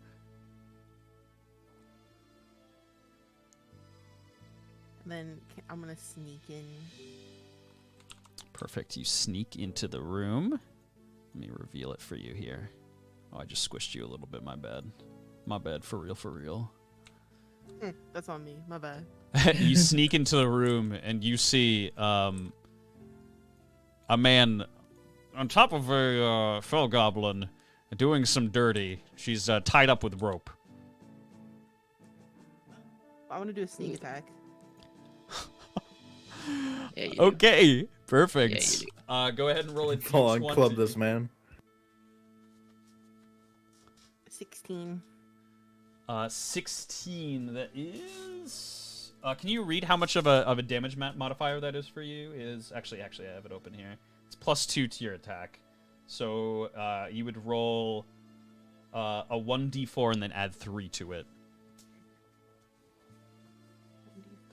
4, then so 7. 7 damage. You strike the man in the back, and he goes, "Oh, why? What are you doing?" Just look at him. He turns around to kind of meet your eyes, and she is going to slip from the underside of the bed a knife out as well, and stab him in the chest. Yay. Let's go, Fel Goblin. Let's go. Fuck up, represent. For 3 damage, and he is like barely able to get to his feet, and he starts to try to run past you, giving you and her an attack of opportunity.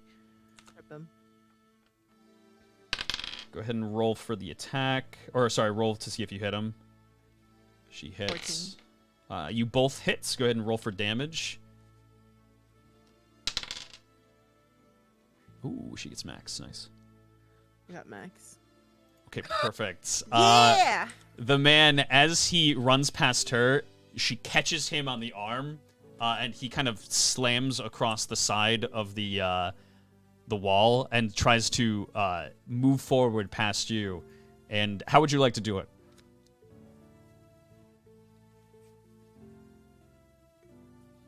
I just want to stick my leg out and just have him trip and fall. You stick your leg out, trip him, and he falls directly on the floorboards, and a kind of spire of wood that's just inside the floorboards, kind of just propped up, goes directly into his face and kills him immediately. She says, "Thank you. Damn. Thank you. I was just doing my job, though. I would have been okay." I don't think that's okay at all. Well, What you were see, you were yelling about help? well, you see, my daughter is in the encampment. She works at the encampment, and she lives a terrible, terrible life. I don't want her to grow up the way her mother did. And I don't want her to be working the brothel just like me. You see, every time we come here, the encampment, they want us to get pregnant and come back to see if our children are potentials, is what they call them. And if they're not, they ship them off to God knows where, and I don't know what happens to them, but if they stay here, then they live a life of horrible, horrible slavery. And I don't want that for them. I would rather that they get shipped off. I don't know what happens to them when they do, but any life has to be better than this one. And so, this gentleman here, while things were happening, I may have slipped something out from under his pocket. And she lifts up an invitation to the dinner party. She says, I was gonna go myself and try to save my child.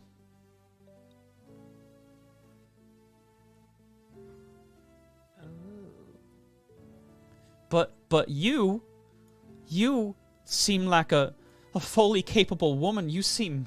I didn't even see you enter the room.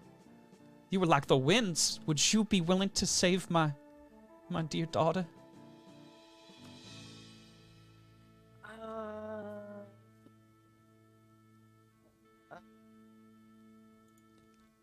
What did you say? Sorry. It's okay, I understand. It's a lot to ask out of someone, but... I mean, I can try. You would do that for me? I can, it's not a promise that I'm going to, but I can try. Like, there's already a lot on my plate, but that can be added, that will be added, but I don't know if it's gonna be eaten on my plate.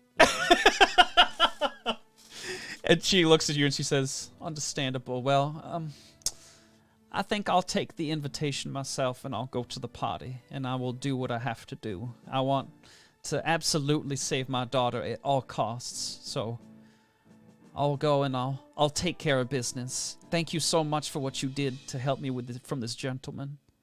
He was disgusting. She's like untying the ropes.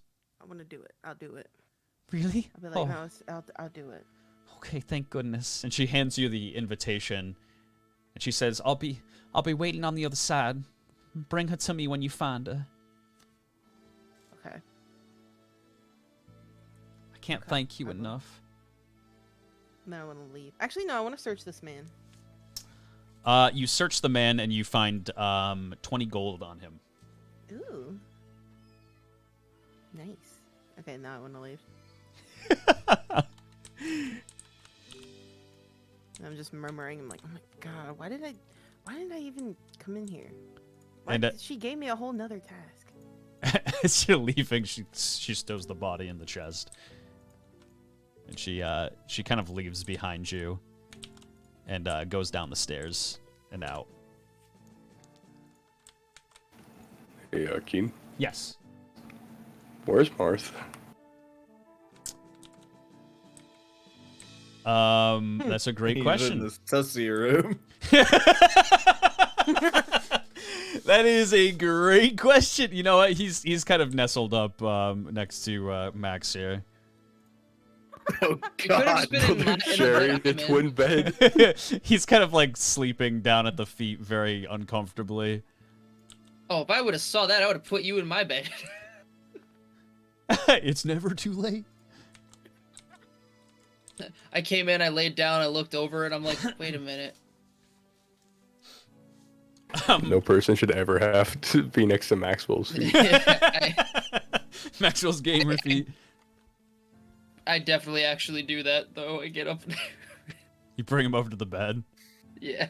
Okay, perfect. Are you sleeping in the bed too here? No, I leave. I mean, there is a free double room now. Just a little. I don't know that, though. Yeah, you exit. Actually, I'd probably just lay on the floor. Okay, perfect. So you kind of lay on the floor. It's nothing that you're not used to. You used to sleep on the floor all the time. Man crawled up on the rug like a cat. Yeah, exactly. And Alice, what would you like to do? The last room. I want to see what happens. You go into the last room, and the woman sees you, and she goes, "Oh my God, how many people are coming to visit?" She says, "We're not taking applications. You can go somewhere else and be a hussy." This is the biggest bed. I want to sleep. She says, well, did you pay for a room? Yes. Well, fine. I guess you can join. But if another person comes in, then you're gonna have to join. No. I'm going to sleep. You kind of just forcefully go past her and lay in the bed. and like, just turn to the other side. And Miss Sexually Frustrated over here just kind of like goes, humph. And a lot of time passes by. And it is now morning. You all wake up, and just like that, we are going to end the episode there. Ayo. No cliffhanger this time. No Yeah, cliffhanger. A pleasant, Actually, a proper non-cliffhanger. closing point. Yes, just a nice long rest. All right, I thank you, actually can sleep. friends. yes, go get some sleep. Barathi has been up for fucking way too long, and he's been sick this week. So, and also Michael is sick. So we have a lot of sick performers, unfortunately. Damn it. They're pretty sick. Yeah. Unfortunately, 'tis the season. Yes. Although it does make doing it like a deep Russian voice a lot easier. I'm not gonna lie. I was gonna say it sounds very. Milky's not Sounded the quite right word. Rough, Yes, very rough. Very but in a good way. Yeah, sexy rough. Like Oh. sandpaper. I wouldn't describe Tim's character as sexy, perhaps, but you know. I think maybe some people probably would. Some people like the dad thing. Okay. All right. Anyways, I'm gonna go do my outro. Thank you so much for joining me. So what part are you looking for here? That sounded like a defense mechanism. I won't comment on it. We'll talk about it in the Q&A afterwards. After the Q&A, huh? All right, friends. I'm gonna definitely. I'll be right back. All right. Thank you so much for joining me tonight, ladies and gentlemen. Ooh, wrong one. Thank you so much for joining me tonight. I really, really appreciate it. I had a great time doing Marth's Dungeon. I thought we got a lot of really, really fun and exciting roleplay in. We even had some, not even like combat. Was there even combat? Yes. Okay, sorry. There was combat at the very beginning with the giants, a steel monolith. But other than that, there was just like murder. There's literal murder. just people getting killed. But it was a super, super fun time. Oh, Paladin David, thank you so much for the follow. I appreciate it. It is indeed David. He's back. But if you guys are interested in watching more of the episodes, next week we are going to be doing I actually don't know. I think maybe we'll do another campaign episode this next Friday. And then the Friday after that, we are going to be definitely doing a Marth's Dungeon game show episode. So any streamers out there who are liking the show, enjoying the roleplay, we do a game show that we have 4 contestants on, and you guys are always more than welcome to join. So if you guys are interested, please hit me up in DMs. I'm always looking for new people to join up, and if not, I'm gonna go find some random people across the internet and invite them to join in the show. If you are enjoying the content and want to support us, you are more than welcome to join the Patreon, which is !Patreon in chat. This is the best way to support myself as well as Tori Kuno, who does all the art for the show. All the tokens, all the wonderful tokens that you're seeing are done by Tori Kuno.